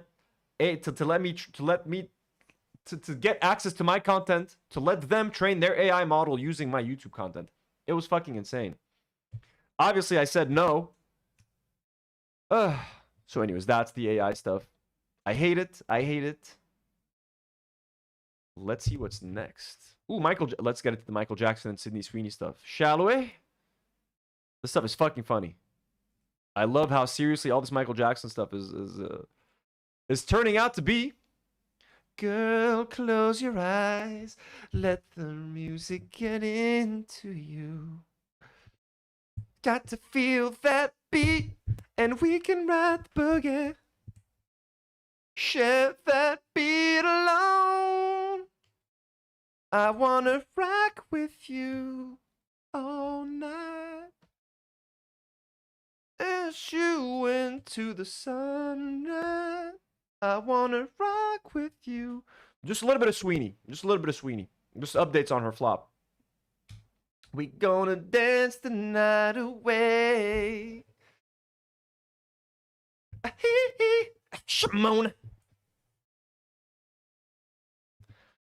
Amazing Lover says I'm audio only and start to hear Michael Jackson. So we reacted to the Michael Jackson trailer last week. The trailer broke a bunch of records for like a music biopic. It's getting, it got more views than the Taylor Swift concert movie. So it's getting like Avengers numbers for the trailer. A lot of people are saying it might be the first ever musical biopic to make $1 billion. I honestly don't think it's far off. I think it could make a lot of money. We know Michael Jackson is controversial. We know the allegations. If you've seen Leaving Neverland, or I forgot what it's called, I saw that documentary. I was kind of shaken by it. I was pretty much convinced that Michael was up to some no good stuff. A lot of people think it's like a conspiracy to like bring him down, and like he would invite these people out of the goodness of his heart, these families, and then they try to take advantage of him and try to get money out of him, essentially, for him being too kind. I definitely think Michael did something, but I'm not trying to excuse him, but like, it is clear the guy went through like a fucking horrible childhood, and whatever he did end up doing, you could kind of draw a correlation between the suffering that he was subjected to. Does that mean he has the right to subject that suffering onto others? Of course not. I'm not trying to excuse him. He's just a very complicated, very tragic figure. The whole thing is kind of sad. The one thing that cannot be denied is that he is a once in a generation musical like talent, not just musical talent, like dancer, everything. The guy was a fucking legend. He was in many ways not human. He also didn't really look human, which was weird. Like the Scatman, of course. I'm a Scatman. Skibbity-bitty-bop-ba-dum-bump. Yo, that song was huge when I was a kid. Ba-da-ba-da-ba-dee-ba-ba-ba-da-bo. Ba-ba-ba-da-bo. Beep-ba-ba-ba-da-bo. Ba-ba-ba-da-ba-da-ba-da-ba-dee-ba-ba-ba-da-bo. Maki, you fucking with this? Ba-ba-ba-da-bo. Beep-ba-ba-ba-da-bo. I'm a Scatman. You guys should not have said I'm a Scatman. Who wrote Scatman in the chat? Drag the Ripper? Why did you write like the Scatman? Now I've got ba-da-ba-da-ba-dee-ba-ba-ba-da-bo. No! Skibbity-bitty-dop-dop-dop. Okay, so we talked about the Michael Jackson. Back to forget the Scatman. Forget the Scatman. Skibbity-bitty-bop-ba-dop-dop. Okay, Skibbity Toilet. Everybody talking about Scatman John. No, Scatman John. So the Michael Jackson trailer came out, and famed Michael Jackson impersonator Fabio Jackson was visibly upset at the trailer. Okay, here he is. Remember his reaction? He was cold. He wasn't smiling throughout the trailer. Honor your past. Mama say, mama sa, mama kusa. So he wasn't happy. Okay, people were saying that maybe he doesn't like the black era Michael Jackson. The movie is primarily focusing on Michael Jackson when he was black. I mean, he's always been black. Like when his skin was black, they're like, hey, some people seem to forget that Michael Jackson was black. Maybe that's why he was upset. Maybe people are speculating that he's upset that he didn't get offered a role to play Michael Jackson. This dude has spent his life, probably tens of thousands of dollars, to look just like Michael Jackson. He was at least probably hoping to get a cameo in the movie or to be asked to play the later stage Michael Jackson. So is he salty that they cast Michael Jackson's nephew instead of him? That seems to be the rumor, that Fabio Jackson is jealous. And we've all seen the viral clips of Fabio Jackson believing that he himself is like the real Michael Jackson as he watches other impersonators do their thing. So anyways, we have another here is Fabio Jackson, who's with over 13.5 million followers, shows off his singing and dancing skills compared to Michael Jackson amid movie casting controversy. So here he is showing off his singing and his dancing. What do we think? Does Fabio Jackson have what it takes to be in the movie? Should they have cast Fabio instead of Jafar or Jafar? Don't acknowledge my smile when I'm trying to say hello to you. Yeah, and all you got to do is not answer my call when I'm trying to get through. I mean, look, let's be nice to Fabio. Fabio, you look like Michael. I'll give you that. You look like later era White Mike. Fabio cannot sing, folks. I can sing. I can get the Michael Jackson voice better than Fabio. I'm sorry to say, and I'll prove it to you in a second. Keep me wondering why, when all I can do is sigh. I just want to touch you.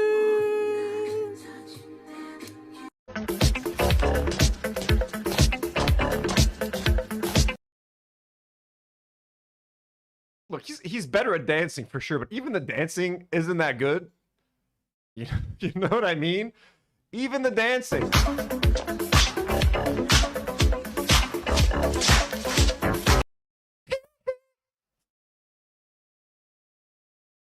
What do you think? Is he better at dancing at least? This is not good.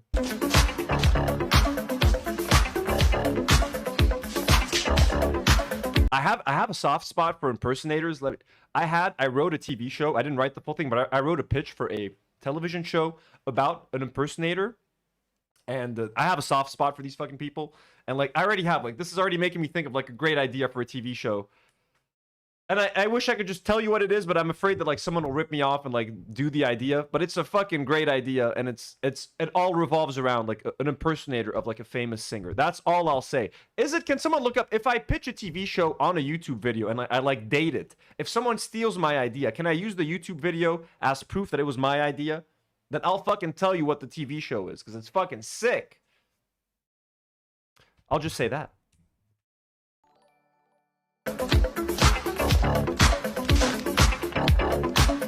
Oh my God, he cannot dance. Fabio, you ain't got it, man. You ain't got it, Fabio. You got the look, but you ain't got nothing. Meg sends $2 and says, what an unfortunate time to have ears and eyes. It really is. They're saying copyright it, so I have to copyright it, right? But now we have another impersonator by the name of, wait, I have his name. It's really funny, actually.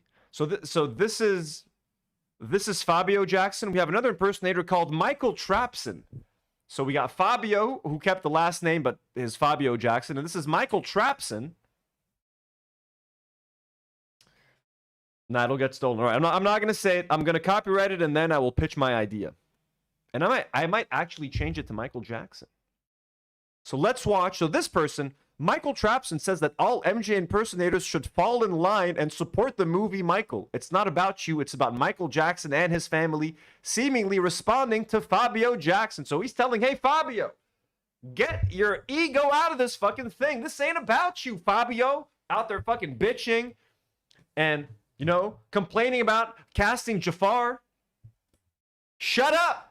Stop trying to prove that you're a good singer or dancer, because you're none of those things. You just look like Michael. Okay, get in line, fall in line, and go to the Michael Jackson movie, okay? You know what they should do? Every movie theater should hire one of these Michael Jackson impersonators, put him outside, you know what I mean? I'm gonna make the change for once in my life. Hee-hoo! I'm gonna feel real good. That's a horrible impression, folks, I'm sorry. Gonna make a difference.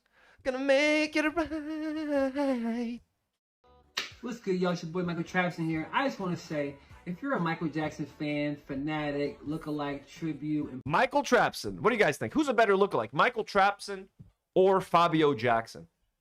I mean, Michael Trapson's got the old school Michael. He's still got some of his black skin. Impersonator, influencer, whatever you are, man. I believe that we should all support the Michael Jackson biopic film, because at the end of the day, man, it's not about us. It's not about me. It's not about my opinion. It's not about who looks the most like Michael Jackson, who sounds the most like Michael Jackson.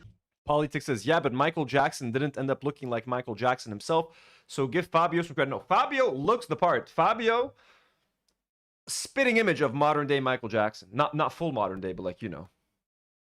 Who dances the most like Michael Jackson between anybody in the community. No, impersonator, influencer, whatever you Jackson fan, fanatic, lookalike, tribute, impersonator, influencer, whatever you are, man. I believe that we should all support the Michael Jackson biopic film, because at the end of the day, man, it's not about us. It's not about me. It's not about my opinion. It's not about who looks the most like Michael Jackson, who sounds the most like Michael Jackson. It's not about, you see, he's talking directly to Fabio. Like, Fabio, we get it. You look the most like Michael Jackson. None of us are going to reach the look that you have. But it's not about that, Fabio. It's not about who looks the most like him or who sounds the most like him. Who dances the most like Michael Jackson between anybody in the community. No, this is about Michael Jackson. The movie is literally being made by his family. Like, we should definitely just pay that respect. It's not about what I think about it. We should be happy that something positive is coming to the community right now. I'm so tired of seeing movies like Leaving Neverland and all these weird documentaries trying to shame Michael Jackson's name. I'm tired of that. So we actually have something positive that's coming that's going to focus on Michael Jackson's legacy. Yo, the Michael Jackson community is like, shit, this is their moment, huh? They've been waiting for this for a while. They've gotten nothing good, right? Michael Jackson fans have been kind of eating bad for the past, like, what, since he died, right? There's nothing been good. It's just like pedophilia accusations, documentaries about Michael being a pedophile. Nothing good. So they're gonna be eating good right now. Man. And with that, I'm all for it. Let's stop critiquing everything, trying to change it, trying to morph it into something that's going to satisfy our own egos. Come on, man. Let's just have fun with it. It's Groovy, baby. 2084. At the I want to see it, baby. You know what? We need to dig a little bit deeper into this. I want to watch some Michael Trapson videos. Let's see how good of an impersonator he is. The better impersonator, the more authority you have to speak on the matter. I'm sorry. Michael Trapson. I don't make the rules. He's got 556K subbies on YouTube. Michael Trapson ain't fucking around. Oh, he's reacting to the trailer too. Dude, this is their whole life now. Okay, come on, show us. Do some Michael. Okay. Michael official video.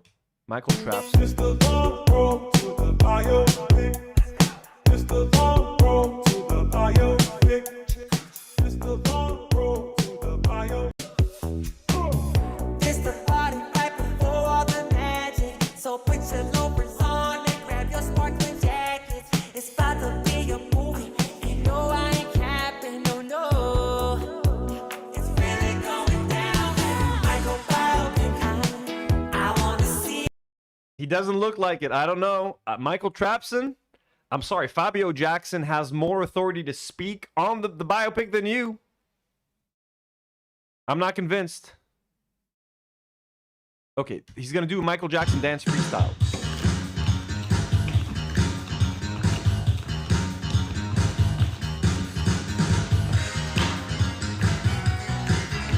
We could do a pageant. You guys want to do a full episode counting down the best Michael Jackson impersonators? We could do a whole episode. Do a tier list. I'll spend hours doing this shit. Do you think I care?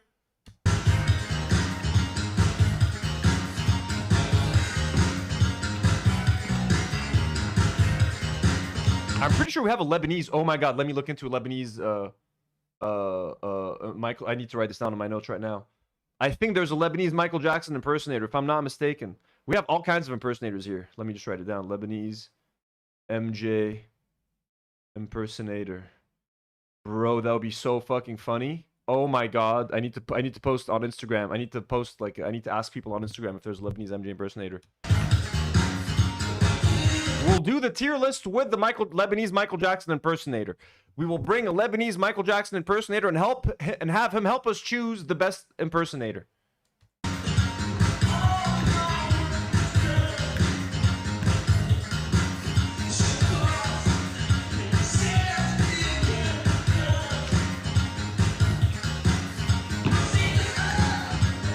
He's got the moves. He can dance. He can dance. Our boy Michael Trapson can fucking dance.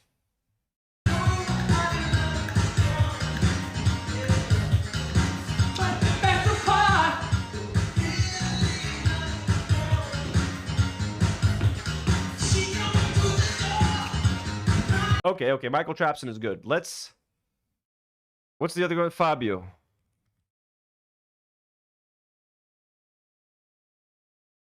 Fabio Jackson. Oh, he's got an official. He's got 450K subs, so he's got less subscribers than Trapson. He's reviewing it, unboxing and reviewing the Darth Vader helmet. What? Chat, you know what they say, third time the charm. Third time the charm. One moonlight in the Virgo. Remember? And I'm hoping that this is the third time the charm. Hi, Fabio. So as you know, I have bought... Honestly, like, this guy existing is why you don't need to make fake AI videos using Michael Jackson. Just use this guy. Like, he's doing in real life what I would have used AI to do. Like, wouldn't it be funny if Michael Jackson unboxes, like, a Darth Vader helmet? This guy's doing it in real life. Who needs an AI prompt? A Darth Vader costume, okay? And I have bought different types of helmets. And I've bought the Black Series... My head is edition let's go. Of Darth Vader. Good night, Marina. Thank you so much for being here. And it's cool and everything, but it's a toy. Hope. Prosthetics. I want to hear his review of the helmet. There is imperfections. Beautiful. Because it's handmade. Awesome. It is handmade. It's not as shiny. Okay? There's the helmet. I'm such a pro at this. Where is he from? Where's Fabio from? Already, so I know how to take it apart. There it is, guys. Can anyone in Canada get rain? Like, imagine looking like that and going to, like, the fucking grocery store to buy groceries, and everyone's looking at you because they think you're Michael Jackson. Like, he's literally Michael Jackson for... He doesn't have to say anything. I know he doesn't sound anything like him or can't dance like him. But it's just enough for him to dress like him, go to a supermarket, just freak someone the fuck out, and then just walk out. It's insane, man. So this one here is intended to be only a collectible. And again, you battling? I am. This is so funny. He does this on TikTok live. This is so fucking funny, man. Live event on TikTok every... Okay, let's see him dance here. Let's...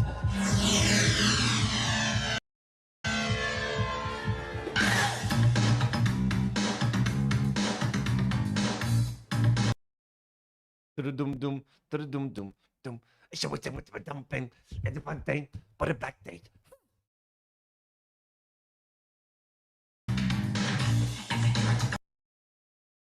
What's the sound of a crescendo? Ha! Annie, are you okay? Annie, are you okay? I think he had to mute it because he got copyrighted. Are you okay, Annie? Annie, are you okay? Annie, are you okay? Are you okay, Annie?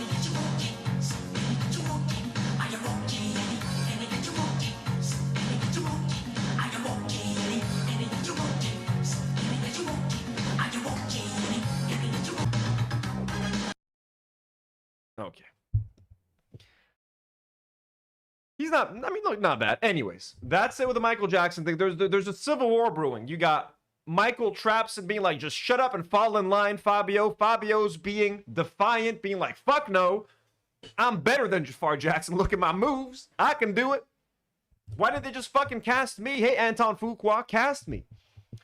So, let me look into this Lebanese Michael Jackson impersonator situation. Let me see if we can find someone, bring him onto the show, and help us decide in a live stream who the greatest, and it's probably going to come down between Michael Trapson and, you know, can we get him live? Can someone try to get me their information? Let's try to get them on like a Zoom call. I want to speak to Fabio. I want to talk to Fabio, and I want to talk to Michael Trapson. You know, I want to know what they think about the whole pedophilia charges too. You know what I mean? If they even refuse to talk about it. Anyways. Sydney Sweeney. We talked about her GQ interview last week, Karine and myself. I got in a little bit of trouble when I was like, hey, I mean, I understand why people, like, why at this point, you know what I mean? Why everyone took it the way they interpreted the ad the way it was meant to be interpreted, I guess. And that interview that she did was actually to promote her latest movie called Christy. Was it called Christy or Chrissy? It's about that boxer. Christy. Yes, Christy. Okay, so that movie dropped, and people ain't fucking with Sydney Sweeney. The movie fucking bombed, but that's not even what's funny. I'm going to tell you guys what's funny about it. But anyway, so the movie made very little money. Sir Snipe, he says, I think it's extremely funny that Go Woke, Go Broke ever became a thing because we all know it's conservatives that never support the arts. Sydney Sweeney delivers her third box office bomb in 3 months. She also got slammed by Ruby Rose. Let me just see what the other bombs were.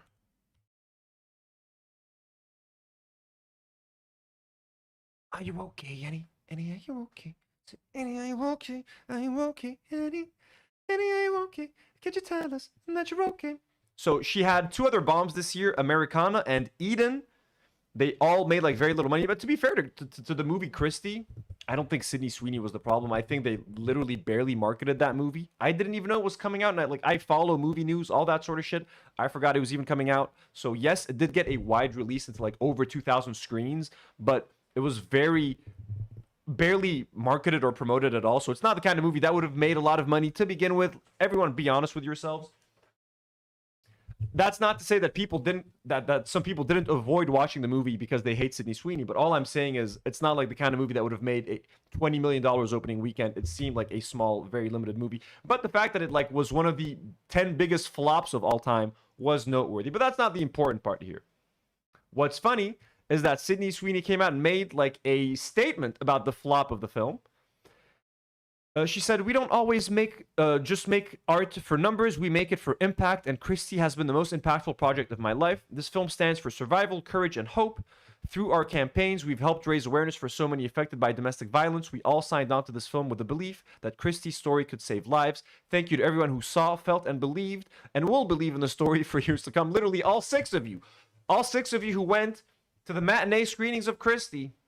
Thank you. If Christie gave even one woman the courage to take her first step towards safety, then we will have succeeded. I mean, look, it's a nice message for her to put out. I think she's overcompensating for the white supremacy stuff. So, good attempt, Sydney, but I think the people have kind of turned on you. But what's even funnier is that her PR team has been reaching out to critics of the film to have them write like more sympathetic articles about the film. Here's an example. So, Eric Italiano, who's like a film... he's a senior culture writer at Bro Bible. So he's a movie journalist, okay, pundit.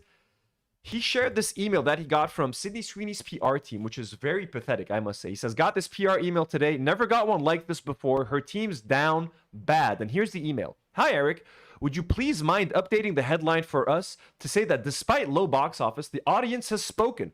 We are 99 positive on the popcorn meter. Box office aside, this one's a win in all the ways that matter. We're so proud to back independent cinema and share a story that genuinely deserves to be seen." So like they're trying to spin this shit hard. Like while it may have made, like $1 million and over 2,000 screens, the people who saw it gave it a 99% on the popcorn meter. It's a win. Like, can you imagine someone writing an article about a movie that fucking flopped so fucking hard and writing an article that's like, this one's a winner in all the ways that matter? Like, holy shit. It's pretty sad. Sin Ramirez asks, "Isn't she dating an abuser?" I don't know. I'm not a Scooter Braun expert. I know he's the asshole who like bought all of Taylor Swift's masters from her and like refused to sell them back to her for like the longest time. I know he's like a Zionist piece of shit. That's what I know. If he's an abuser, I do not know. If Karine were here, she would be a better reference. Genova96 has just become a member. Well, thank you so much, Genova. That's fucking awesome. Let me update our members goal real quick. I think we've gotten 3 new members since we're at 340 members, folks. We're at 340 members. You guys are fucking awesome. 340 members. I'm going to update the goal amount to 350 at this point. That's it, folks. That's it. Members goal. There we go. And save. Boom. Did it update? Bam, there we go. Thank you so much, Genova. Very kind of you. W's in the chat for Genova. Makuki's enjoying the rain. So yeah, this is there's not much to talk about the Sydney Sweeney thing. Oh, and Ruby Rose actually put this out. Ruby Rose, who is an LGBTQ model and actress. I remember her being a model, and she dabbled in acting. She's not a great actress, I'll say that right now. She was pretty bad in the stuff that she's done, but she might be getting better. Who knows? Ruby Rose put out this statement and said, "The original Christy Martin script was incredible, life-changing. I was attached to play Cherry. Everyone had experience with the core material. Most of us were actually gay. It's part of why I stayed in acting. Losing roles happens all the time. For her PR to talk about it flopping and saying Sydney Sweeney did it for the people, none of the people went to see someone who hates them, parading around pretending to be us. You're a cretin and you ruined the film, period. Christie deserved better. Actually, that is a very good point. Ruby Rose is coming at it from the point like, hey, Sydney Sweeney, you've made it pretty clear you stand with the right. You stand with MAGA. You stand with Trump. She's a registered Republican. Again, there's these pictures of her family at a birthday party all wearing MAGA-type hats. And Ruby Rose, as a member of the LGBTQ community, is like, hey, wait a fucking second. You're out there supporting MAGA ideology, or at least, at the very least, staying silent and staying quiet when someone gives you the opportunity to explain yourself. When someone gives you the opportunity to be like, hey, that ad, I know people are interpreting it in some way. That's not how I intended my appearance to be. I just wanted to promote jeans, and I thought it was talking about this. But the way that people are interpreting the ad kind of disturbs me, and I want to make it clear that I do not stand by that. I disavow that if that's what people believe. She didn't do that. So now she's trying to be like, hey, I'm playing a lesbian. Come support me. It's like, no, we're not going to fucking support you. You're not supporting us. Why the fuck do you expect us to line up and pay for your fucking movie? You know? So I get what Ruby Rose is saying here, and that's a pretty strong statement. Artful Decadence, good night. We will see you on Monday, most likely, for members streams. But yeah, there will be a stream happening on Monday, Artful. Have a good night. Thank you so much for being here and for being an awesome mod. So this is the Ruby Rose topic. We're not the Sydney Sweeney. We're not gonna harp on it too long. But yeah, it flopped. The people have spoken. The people have spoken. What else is there? There's some Trump stuff that we can talk about. Woke TV. Okay, racist math. This one's pretty interesting. The Mumford and Sons guy. Yeah, that guy turned out to be a fucking asshole. You guys like Mumford and Sons? I will wait for you. Sleep, little lion man. The Burger King employee, Dean Cain. Sure. Look, I'm just going to open up a bunch of random shit. And then we'll deal with it as it comes up. How about that? This is an unorganized... Doing chapters for this episode is going to be fucking wild. Sleep, little lion man. But it was not your heart but mine. And it was your heart on the line. I really fucked it up this time. Didn't I, my... What's going on, kiddies? Didn't I, my dear? Didn't I, my...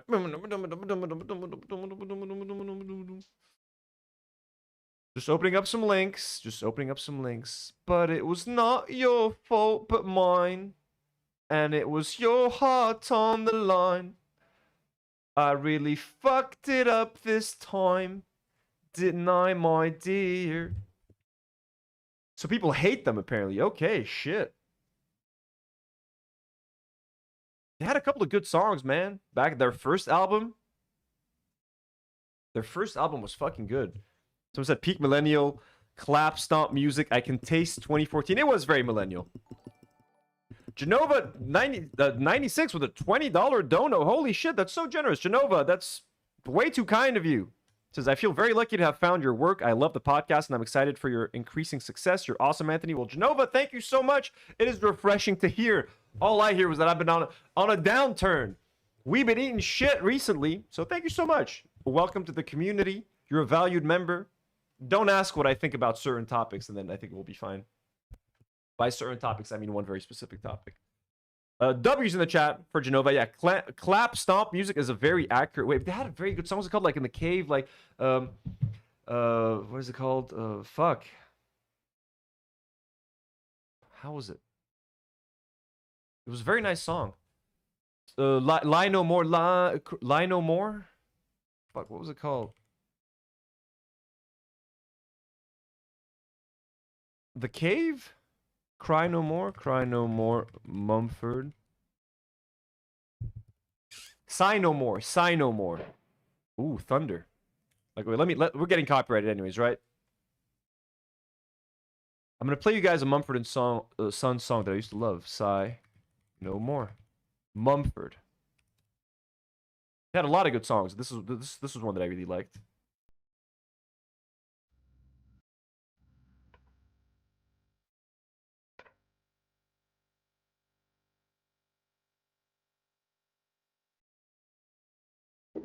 Whoa, Maki, right? One second.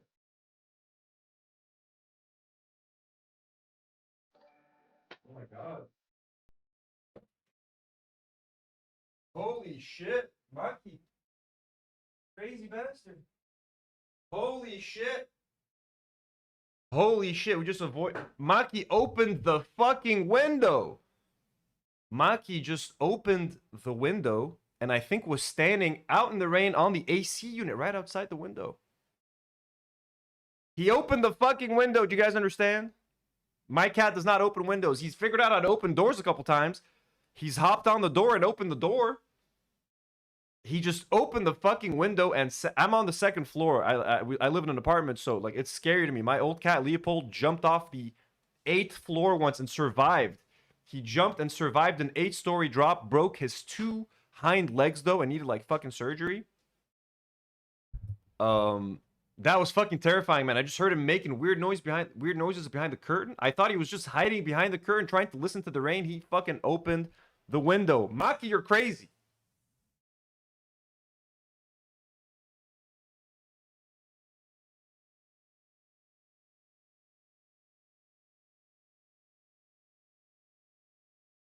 Haram, he's so afraid, like his tail is all puffed up. He was fucking scared because he got outside and then the curtain like blocked his way back in, so he thought he was stuck outside. He thought he was strapped outside and was like struggling to come in. That's why it was making all that noise. But to open the window, you have to like press on the thing to be able to slide it open. So he literally had to use his paw, pressed it down. I don't know. Let me try to see if I can get him real quick.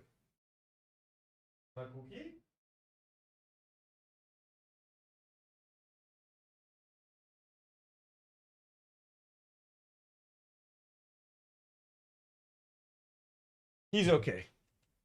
He's alright. He's alright. I don't know how the fuck he opened that fucking window. That's terrifying. I gotta make sure he never gets behind that curtain again. Fuck this Mumford and Sons song. It's too distracting now. Holy shit, that was scary. Okay, let's just go over a few fun little things I saw on Twitter, and then we will call it a stream. Like I said, very short, very casual. The Bunka Cat is here. The Bunka Cat. Bad Pierogi sends £2 and says Genova is spitting facts. Well, Genova, again, thank you so much for that generous donor. Very sweet, and thank you so much for becoming a member today.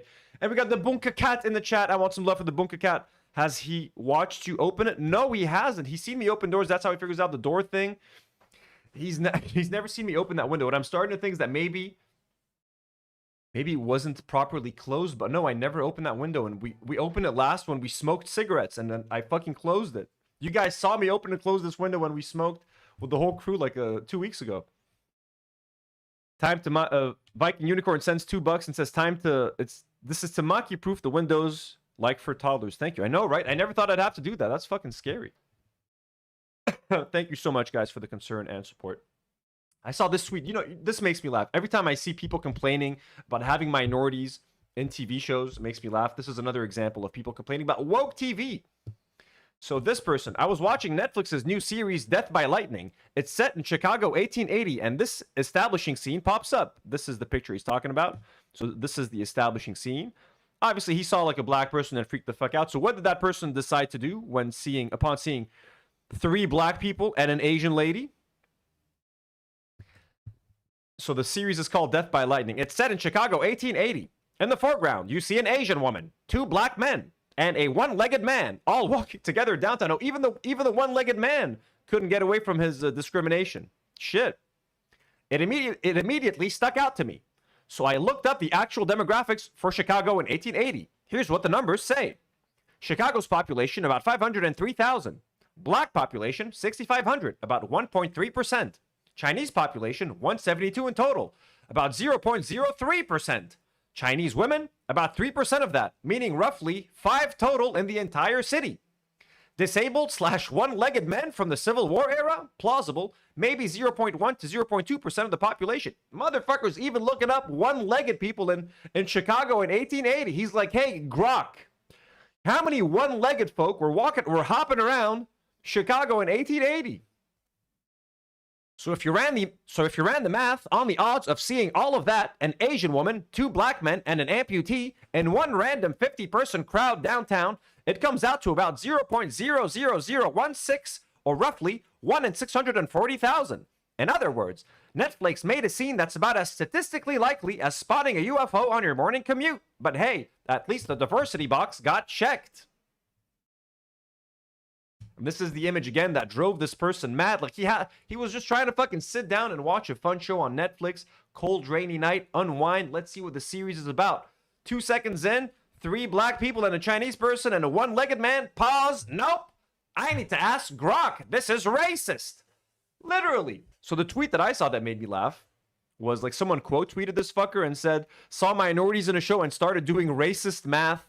Lamau. Now look, I'm going to comment on this. Okay, sure. Is this maybe not fully realistic to the to Chicago in 1880? Okay, maybe it is. I'll give you that. But here's the problem. If you want every single show that you make right now to be completely 100% historically accurate, that means you can only cast white people. You can only cast white people. You're limiting all opportunities to simply white people. And look, you said it yourself. There were black people.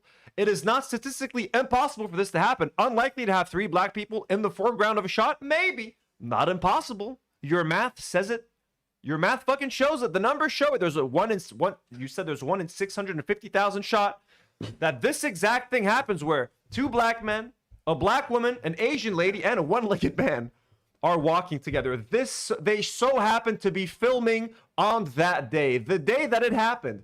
As unlikely as it is, this is the day our story starts. In what series? Death by Lightning. Wouldn't you know it? This impossibility. This is the miracle of life. This is the beauty of life. These moments that you find and deem impossible. They happen. They fucking happen. So I find it beautiful. How beautiful is it that in 1880 Chicago, against all fucking odds, you said there's 5 Asian ladies.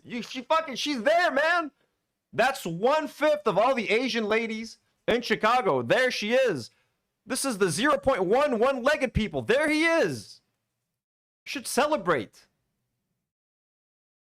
Now again, I get it. Be historically accurate. It was only whites in the 1800s. Then, okay, I guess let's only hire white actors for everything anymore. That's it. Now, do I agree with, like, race-swapping historical figures? No. The Cleopatra Netflix documentary where they cast a black actress as Cleopatra drove a lot of people, made a lot of people angry and made a lot of Egyptians angry for good reason. You don't race-swap historical figures. You know what I mean? When you're making a show, yes, it's great to be as historically accurate as possible. But when it kind of becomes, honestly, fucking racist, like, okay, The Lord of the Rings, Tolkien didn't describe black people in his books, okay? Does that mean that when Peter Jackson was making his films, he can't cast any black people just because Tolkien wrote it at a time where people were fucking racist? I don't know, man. Times change. But I also there is one part where I do agree, though. There's one part that I do want to say. I also think this can sometimes erase the suffering of black people. Like someone who watches, like, this is where the danger lies. Not this person's just pissed that it's not historically accurate. They just don't want to see black people in their TV shows. The thing, and please correct me if there's anyone who's black in the audience, please correct me. How I think this is dangerous is that it actually whitewashes and it makes slavery and it makes all of these things seem like less of a big deal. That's the one way I think this hurts. Like a young black person watching this and sees 1880 Chicago and sees these black people walking around, might make him think that black people had way more liberties and way more freedoms in the 1800s than they actually did. I think that's where it could be misleading. You know what I mean? Like, this doesn't represent the racism that was actually happening at the time. So that is the danger that I think the danger in this is the opposite of what the other person is. Like, this just makes it seem like America, like the guy should be happy. Don't these Republicans love to deny racism? America's not racist. Stop teaching children that America was racist in school. Stop teaching that we're racist, etc. That does exactly that. That does exactly that. But what it also, like, this risks erasing real history and the real suffering that black people suffered. That's where I think this could be a bit misleading. So someone watching this is like, oh, look, the 1800s, there's a bunch of black people walking around, seems fine. What are they complaining about? What's the problem? Now, no one should be getting their history from a Netflix scripted TV show, but a lot of people are fucking dumb, and that's where they get their history. So that's where I would say I would complain. Like, no, if you do show that there must be back. I think we're back. Try to refresh. We're having a thunderstorm.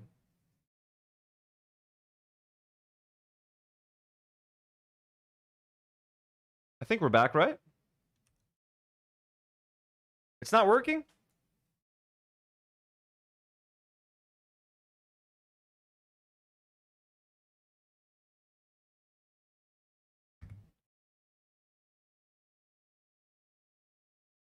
We back. All right, we back. Yeah, sorry, we're having a thunderstorm outside. It's raining pretty heavily.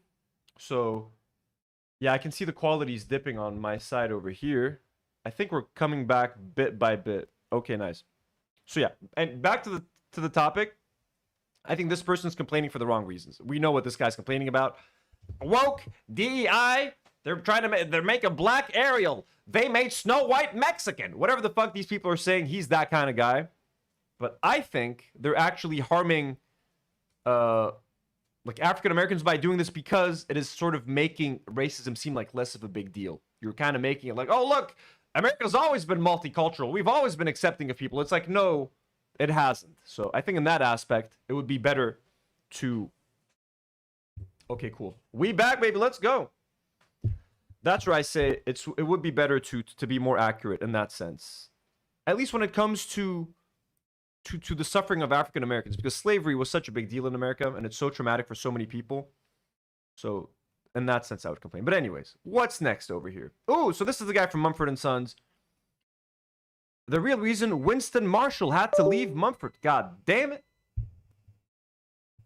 Lebanon. And now it's saying YouTube is not receiving enough video to maintain smooth streaming.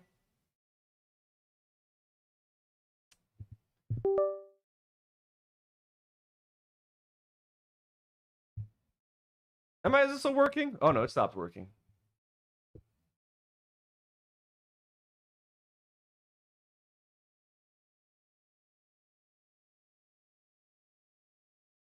Internet connection is dipping. Thunderstorm stream, folks. It's going crazy. We're losing power, losing internet.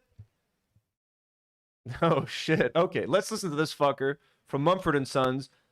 Explain why he had to leave. I had no idea, by the way. Like, I don't know any of the names of the members of Mumford & Sons. God damn it. Khalas, 80. Shit. The power keeps...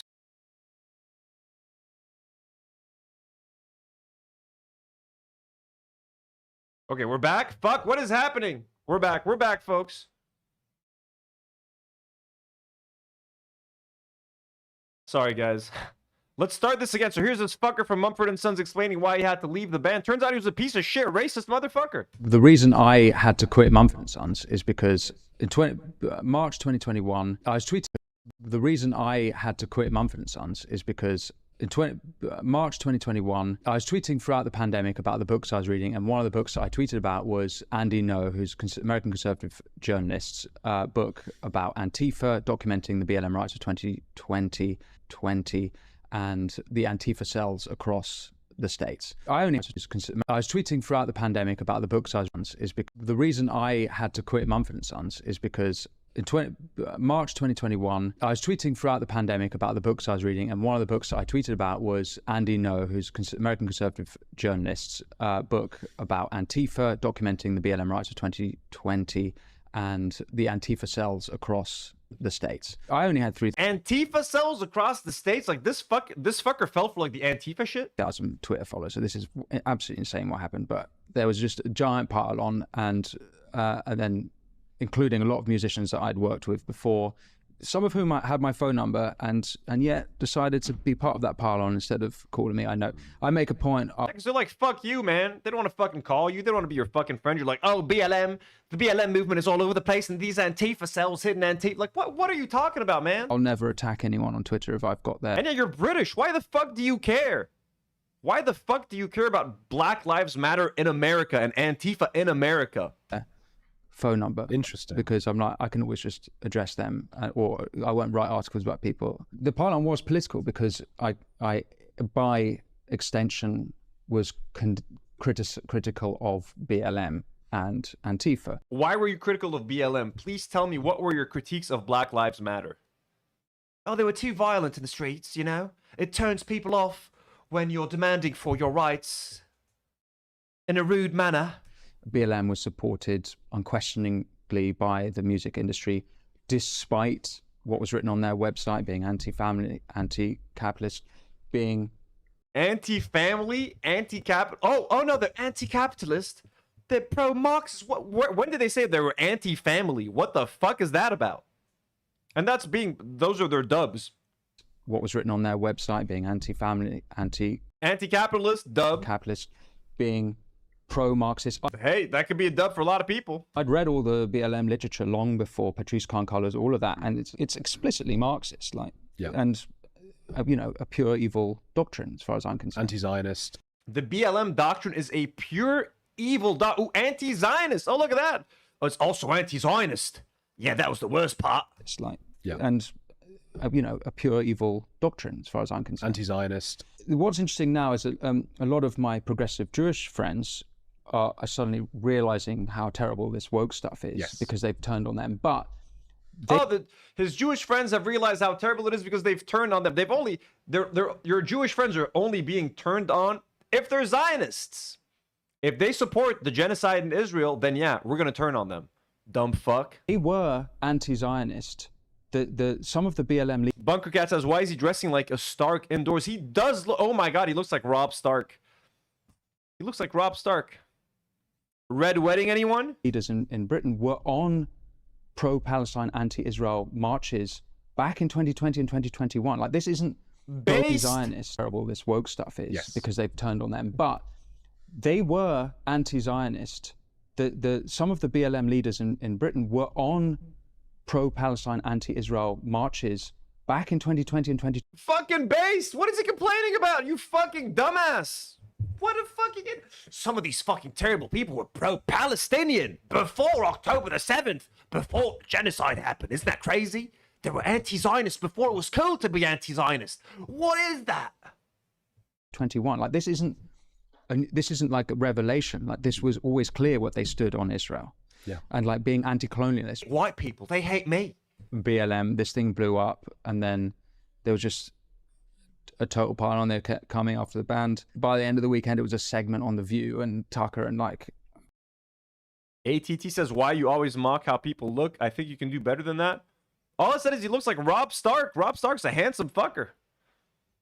How's it mocking to say that he looks like Rob Stark? Do you know what we're talking about here? It's a compliment, man. Rob Stark.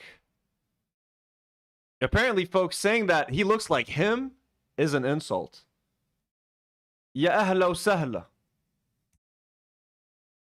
Riddle me this, folks, Makuki. So apparently saying that someone looks like this is now an insult and making fun of their looks? ATT? Come on, you know you don't mean that. Take it back. Take back that silly comment. Come on, we can't complain about everything in life. I know everybody's struggling. Everybody's life is shit. We can't control nothing that's happening to us, but come on. Look at this. Do what Bad Pierogies is recommending. It's time to roll your joints, people. You know what I mean? It's time to chillax for just a little bit. Saying that this guy looks like this is not making fun of anyone's looks. We really need to chill out. You know, I wasn't used to that stuff because I'd not really gone into the media game. I was just doing, I was music, I was in the band. Like, that was like a whole world. Even though there was a sort of odd relationship with media and things being, you know, written about our albums over the 15 years, whatever, but I'd never like seen that side of media. And for me to continue in the band was untenable. If I expressed my opinions, it was hurting them. But at the same time, I'd been made to do this apology, which was just got kind of was total. They made him apologize. That's so fucking funny. Embarrassment to me, and so it was the only way out for me. Okay. Well, good riddance. I don't even know who replaced him. I don't know when he left. I know nothing about this whole thing. Desiree, this is the Burger King incident. Let's do Dean Cain. A quick little update on Dean Cain. Thank you, Charlie. Wearing Charlie's t-shirt doing the Superman thing. Dean Cain, you piece of shit. You're no longer Superman. Someone's like, hey, why aren't you working for ICE? Where is it? Someone... Neil, shouldn't you be out on ICE duty? Perhaps I am. Fucker. This guy's fucking joined ICE. This ex-Superman actor literally fucking joined ICE to get rid of fucking minorities. What a fucking piece of shit. Look at this fucking dumbass. God, family, country. Pretty pathetic. I used to be an actor. Now I tear gas Mexican kids. That's funny. Give that a like. Let's give that a like. Here he is there, he's going through. Never forget. Here's Dean Cain training. Through that obstacle course. And so this time, Dean Cain isn't flying there. He's going through that obstacle course. And so this time, Dean Cain isn't flying there. He's going through that obstacle course and training to be an honorary ICE agent. He was working hard out there, and this is exactly what those recruits will do as they're picked. Yo, Zayd was at a Mumford & Sons concert yesterday? No fucking shit. I will wait for you. One by one, and they're at the Federal Law Enforcement Training Center in Brunswick, Georgia. This place is amazing. And so this time, Dean Cain isn't flying there. He's Again, we've reacted to Dean Cain a lot on this channel. We've watched his videos complaining when they made like a bisexual Superman. They made Superman's son bi. He went on like 10 news channels to complain like, why are they making Superman woke? Why are they making him gay? It would have been brave in the 70s or 80s. Now it's just stupid and woke. It's like, okay. I'm sure Dean would have loved to be gay Superman in the 90s when they were making the show. Dumbass. I would love, honestly, I could sit here and watch Dean Cain for like 6 hours complaining about woke stuff, but we're not going to do that. Actually, let's do that. Let's see if he's been anywhere recently. Dean Cain, woke. He was complaining about the recent Superman movie. What else has he done? 4 months ago. Is there anything more recent? 5 months ago, 7 years ago. Oh, happy with decision to leave California. Oh, I wonder why he's leaving California. Superman actor Dean Cain on his fight to battle woke movies and preserve family values. Okay, let's see this real quickly. Just a little bit of Dean Cain. A little bit of Dean Cain. I mean, you've also seen probably the most famous example of this ever, I think, which was Bud Light with Dylan Mulvaney and the Bud Light. Let's get his take on Bud Light. I love this. Famous example of this ever, I think, which was Bud Light with Dylan Mulvaney and the massive pushback that happened there, for goodness sake. And still they don't learn because they get the diversity dollars in, right? They get, you know, the kind of woke corporates who will be willing to pump money in. It doesn't matter really whether or not this product is a success. It's part of a much wider and bigger ideology. And you must have seen that change a lot in your time, you know, from the early in the mid-90s to where we are today. Do you think, though, that conservative... The manly mid-90s, when you were allowed to be a manly, alpha male Superman. Now Superman is expected to be gay and bisexual, holding other men's arms and signing anti-Israel treaties. You were the real manly Superman. Please, Dean Cain, tell us how it felt. Maybe are partly to blame because there wasn't enough of a pushback. I mean, this has been allowed to... People who make all the... Well, it's the powers that be. There aren't, you know, in Hollywood, there's a few people who make all the decisions. It's becoming more widespread now that technology has allowed people to make movies for much less and things of that nature. But because the technology has helped us, better cameras, less expensive, et cetera, and the post-production less expensive, those things have helped people get their messages out. I make a lot of faith-based movies. I make a lot of family movies. Those aren't the big ones in the box office, but at least we can get those things out there. Womp womp. Faith-based family movies. Of course, that is the Republican actor pipeline. Become Republican, start making Christian movies. That's the career path. I think culture, we kind of gave it away in that sense. But whenever you have a movie like It's a Wonderful Life or something like that, or even Top Gun Maverick, you know, where the certain values are out there and push. What values does Top Gun Maverick push? A white pilot, the military? What the values that the Top Gun Maverick? What is it? You just like Tom Cruise is a white guy flying fighter, fighting really jets. So I encourage, and I'll keep fighting and try to make movies that I think are important. Fuck you, Dean Cain. Anyways, Quick look at the White House. Updated gold. Oh, the gold. I love gold. I love gold. This is what your tax dollars are funding, folks. This is when YouTube takes tax money from me. This is what it's funding. Oh, gold, beautiful gold, is tasteful gold.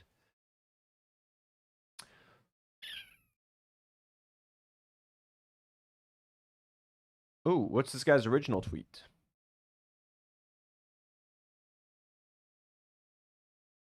Did I miss a tweet? So this guy was sharing that. Remember this t-shirt that we reacted to? Paper Beats Rock. So this person tweeted, Atlas said, so my old job sells straight up Nazi merch now. And then they shared this as proof. Not even kidding, by the way. And it's the Paper Beats Rock t-shirt. You could literally buy this on fucking eBay, Walmart now. Isn't that fucking nuts? There's even the link. They provided the link. There was a link. I saw a link. Isn't this fucking insane that you can buy this on fucking Walmart now?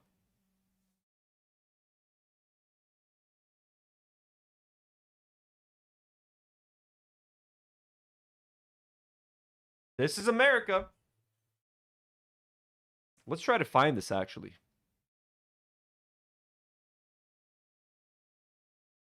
Does he have the link up somewhere? Come on. Let's look it up. Walmart Paper Beats Rock. Oh my god, they do have it. Oh! They removed it. They had to remove it, I guess. But look, it was on there. Walmart. Unisex Paper Beats Rock t-shirt. Sarcastic saying T size. They were selling it for $33.99. Bold music-inspired design. A striking graphic that lets you wear your passion for music with pride. You click it. We couldn't find this page. They removed it. I guess they got a bunch of backlash. Fucking crazy. This shit was on fucking Walmart. This thing was on Walmart, man. How nutty is that?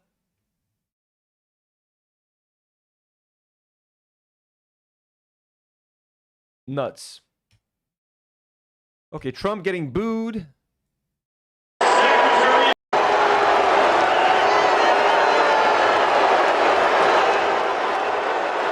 I pledge allegiance to the flag of the United States of America and to the republic for which it stands, one nation under God, indivisible, with liberty and justice for all.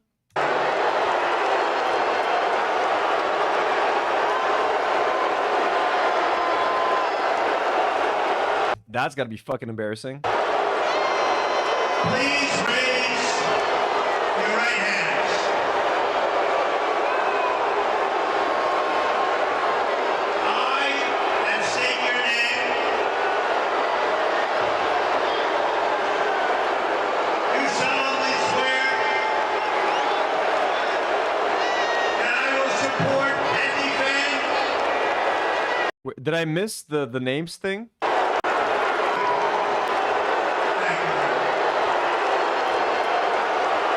That's so embarrassing, bro. Please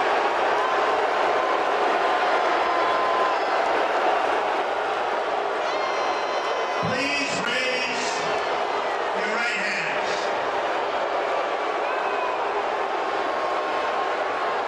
I, and state your name.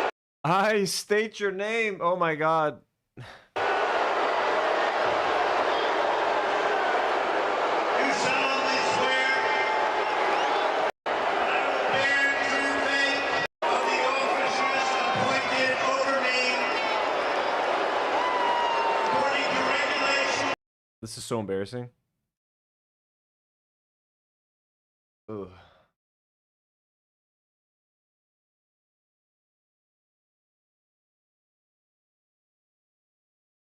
This is not even an edited photo.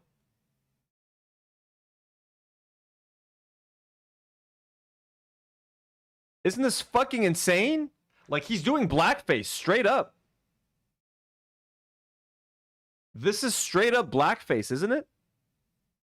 Gianni Infantino is like the head of FIFA. Gianni Infantino, who has been accused of a clear violation of the governing body's statutes of neutrality, blah, blah, blah.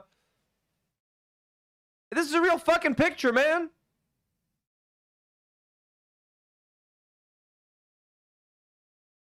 This is Getty Images, man.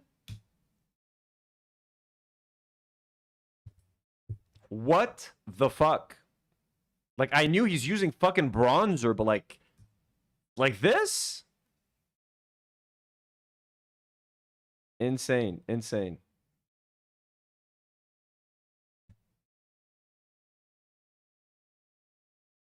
Noah Tishby says she's inviting Zohran Mamdani to Israel. Let's see what she has to say.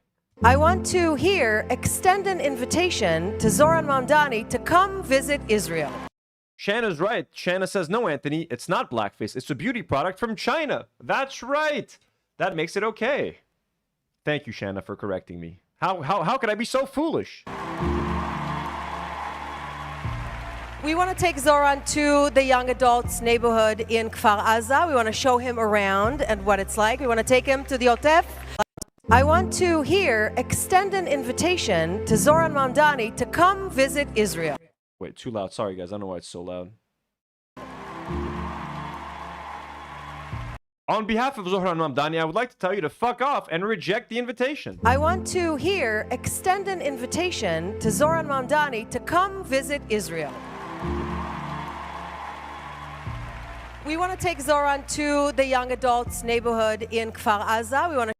Yes, Kfar Aza. Once he sees the young adults neighborhood in Kfar Aza, he's going to be like, you know what? I forgot about the genocide. I'm going to forget all about it. This young adults neighborhood in Kfar Aza, beautiful. Do you listen to I Butterfly, by the way? Show him around and what it's like. We want to take him to the Otef. We want to take him to Nova. We want to take him to visit the 20% Israeli Arab Palestinians that live within Israel, that have full equal rights in Israel. If they had full equal rights in Israel, you wouldn't have to keep fucking repeating it and yelling. They have, by the way, full equal rights. I swear to God, they have full equal rights. That's why they're only limited to 20% and their family members aren't allowed to return. And we take their homes and we settle on their land, but they have full equal rights. Fuck you. Fuck you, you piece of shit. You piece of shit. Every single Israeli law is put in there to stop the Palestinians from growing in numbers and actually fucking returning to their fucking homeland. We want to take Zoran Mamdani to Gay Pride in Tel Aviv, the single and largest gay pride in the entire Middle East. We want to show him Israel. We want to show him the real Israel, Zoran Mamdani, not some invented fabrication of your imagination, a place that you have never.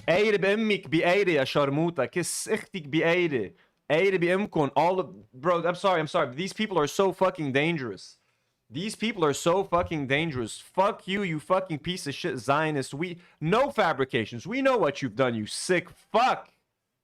Ever been to, and a place that you're calling to seize, be a Jewish state. We're inviting Zoran Mamdani to come visit Israel, the only Jewish state in the world which will remain a Jewish state, which gives freedom and... When you say which will remain a Jewish state means you're a Zionist, it means that it's a fucking apartheid state, you fucking dumb idiot. It will remain a Jewish state by force. How will it remain a Jewish state? How do you guarantee it's going to remain a Jewish state? By enforcing a set of laws? What does that make you? You dumb fucking racist. It will remain a Jewish state. How? How? Someone's got to enforce that shit. Equal rights to every single one of its citizens, because Zionism, Zoran Mamdani, Zionism is the Jewish people's rights for self-governance and self-determination in parts of their ancestral land in a Jewish, not an exclusively Jewish state. Come visit the real Israel, please. Thank you.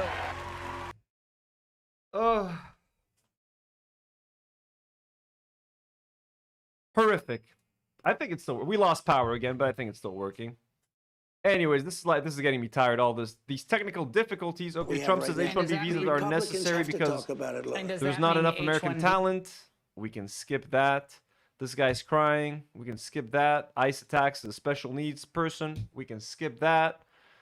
Elon Musk's dad is a racist. We can skip that. Megyn Kelly says that 15-year-old girls aren't like 8-year-old girls. We can skip that. Sorry, I'm a little tired, guys. What can we end it on? Something fun. Something fun. I think I have something. How long is Gal Gadot's ADL speech?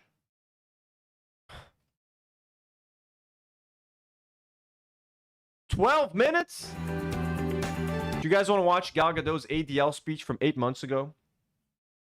Is that what you want? Is that what you want to watch? Hassan Piker just went viral for talking about Gal Gadot on Variety and insulting her, calling her a dumb at whatever the fuck he called her. Let's watch her speech. This fucking demon, you know, Green Blatt. Let's have some fun.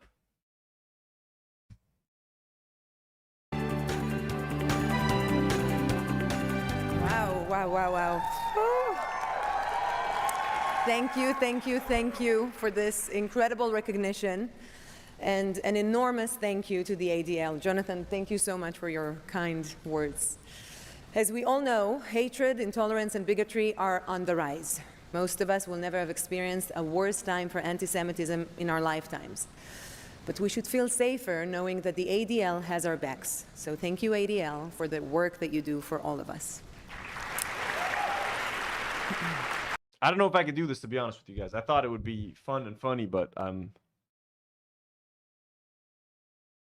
My name is Gal. I'm a mother, a wife, a sister. A mother and a wife?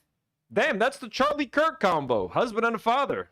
Mother and a wife? That means she's a good person, guys. A daughter, an actress. I'm Israeli, and I'm Jewish. I'm gonna say it again.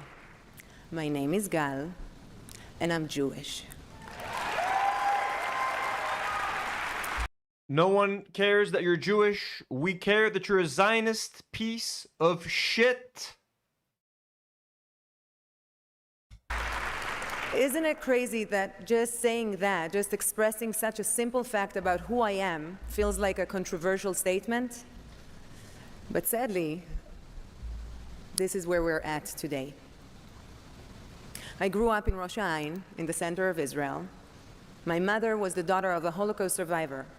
Her father, my grandfather, Avraham Weiss, may he rest in peace, was born in what was then Czechoslovakia. He was the only one in his family who survived. His father died fighting for the Czech army when the Nazis invaded, and his mother and brother were murdered in the gas chambers of Auschwitz. And now we murder children and women in Gaza, just like my grandfather would have wanted. You dumb fucking idiot. He came to Israel with nothing and built a life for himself. Because they gave him someone else's home. That was the deal. Come here with nothing. We'll give you someone else's house. And despite the horrors he endured, he always taught me the values of love, compassion, and tolerance. Your grandfather's a fucking piece of shit.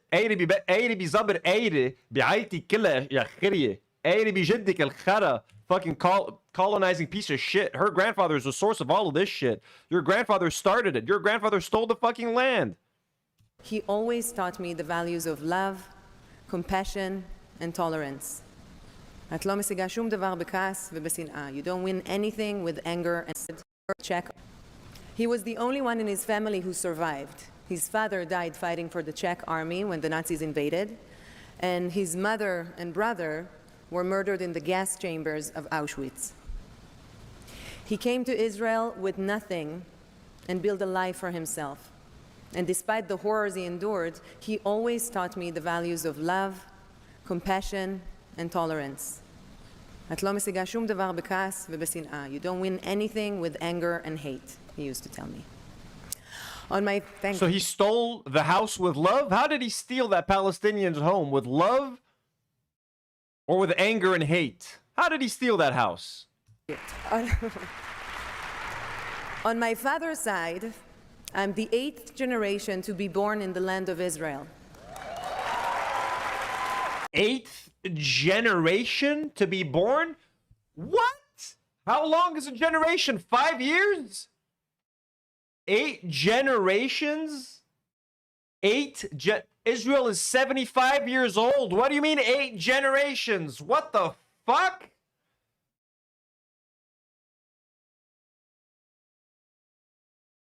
What? One of my ancestors was the very first. You mean your grandmother? Shoo ancestors! In the Shaarei Tzedek Hospital in Jerusalem. I'm very proud of both sides of my family, and they show the two sides of Israel. The horrors of persecution, pogroms, and the Holocaust. And on the other hand, the historic homeland of the Jewish people, where our roots run deep and where we are an indigenous people.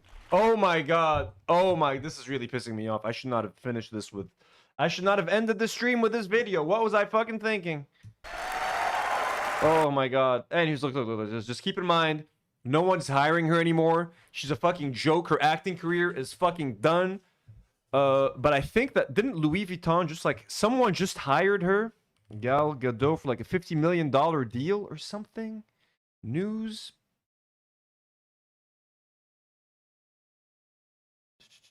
She just received the Genesis Prize. I know she just signed a deal with some brand. What brand was it? Let me write brand deal.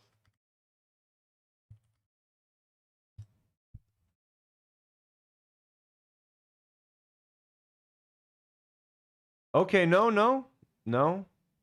I was mistaken. No recent brand deals. Good. She's eating shit, folks. Don't worry. Her acting career is fucking done. She's a joke in Hollywood. I am proud to be an Israeli, and I am proud to be Jewish.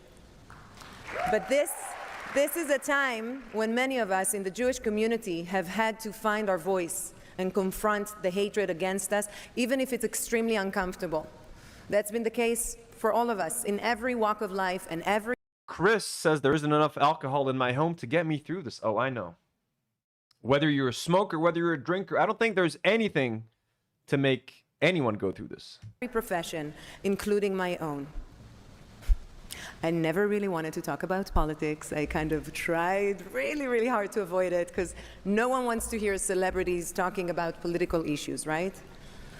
But also, I regarded myself as a citizen of the world, an equal among equals.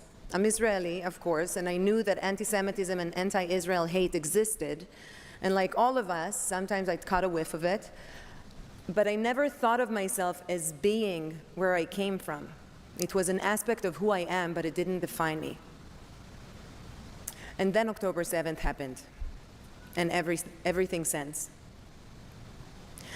Never did I imagine that we would witness such a day of such death and destruction of Jews in our lifetime.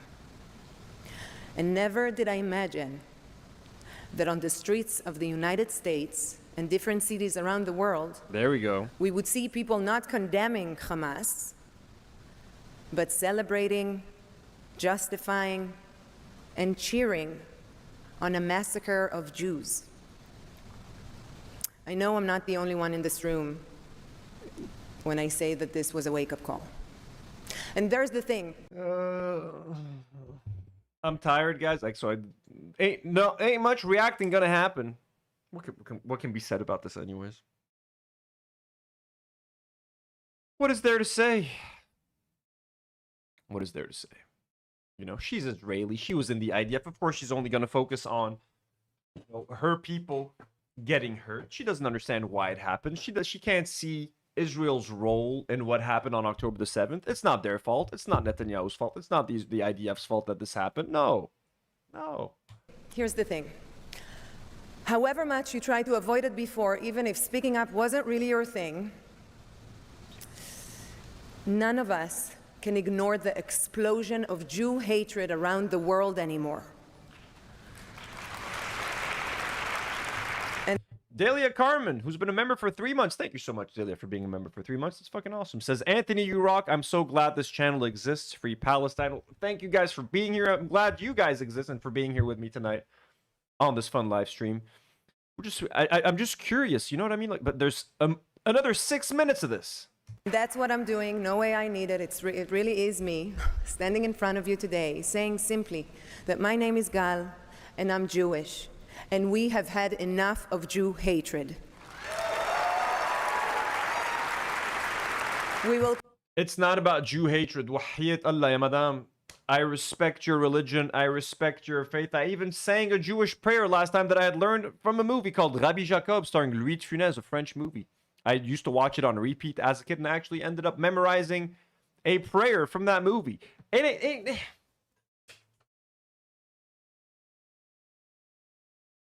you be killing kids on a daily basis, Gal. That's what your country's doing. Your country is known for genociding people. This is literally it. So stop defending it. Get with the program. Confront anti-Semitism. We will call it out, but we will never let it not only defeat us, but define us, because our love is stronger than their hate. In the days after October 7th, we were all distraught. Like many Drac, good night. of you, I was glued to the horrors coming out of Israel and the hatred spilling over here. I'm not a religiously observant person, but I found myself in the temple, in the synagogue, and it was then when finally I was just a little bit comforted. I felt the embrace of the Jewish people and the power in the warmth of our community. And I will never forget that feeling, because even though I was a long way from home in Israel and I was in a temple in Los Angeles, I felt at home among family. And for those few precious moments, the chaos and violence of the outside I was hanging out with Ethan Klein in the temple world felt just a little bit easier to deal with. October 7th showed us that what happens to Jews anywhere affects Jews everywhere. And this goes both ways, not only... Hey, all right, guys. My ass tired, my ass hungry, so my ass is going to stop listening to this fucking idiot and get some dinner. This was a fun, impromptu live stream. Next week, we'll be back with some more live streams, both on the main channel, on the gaming channel, members live streams early next week. Okay, maybe Sunday night. I might have time to do a members live stream, but I don't think so. Most likely will be on Monday. So members, our beloved members, Monday, I'll be seeing you. We're going to be rocking together, having a good time. And then a gaming stream as well next week. It's all going to... Stay tuned for announcements. Everybody who joined in tonight, thank you so much. Everybody who sent in a generous super chat, thank you so much. We love you all. Everybody who gifted a membership or became a member, thank you so much. We love you all. To all of our patrons. Wax Wolf, thank you so much for becoming a brand new patron. We love you. Have a great weekend, everyone. Today's Friday night. Yeah, so enjoy your Saturday. Enjoy your Sunday. Enjoy time with your family. Mo business, it's over. Mo, it's over. It's all done. XX Laws Box says, just finished watching Wednesday's stream. Now I need to catch up on yesterday and today's streams. Thank you for posting so much. Well, you're welcome. Yesterday's stream was okay. I don't like yesterday's stream. I thought was okay because I was reacting to H3 as they're reacting to someone. Like Wednesday's stream I thought went way better because I was just reacting to H3 and commenting on what they were saying. Anytime I have to watch someone else watch something, it makes for like a weird video. I would rather not do that, but I mean, I was kind of interested to see what he was going to say about Chris Kunzler. They just ended up avoiding him and not saying anything. Fucking cowards. But Wednesday's stream, I thought was a fucking banger. I really had fun with that one. More streams next week. Love you guys. Have a good night. Take good care of yourselves. Enjoy your weekend. Maki, say goodbye. And, as always, do not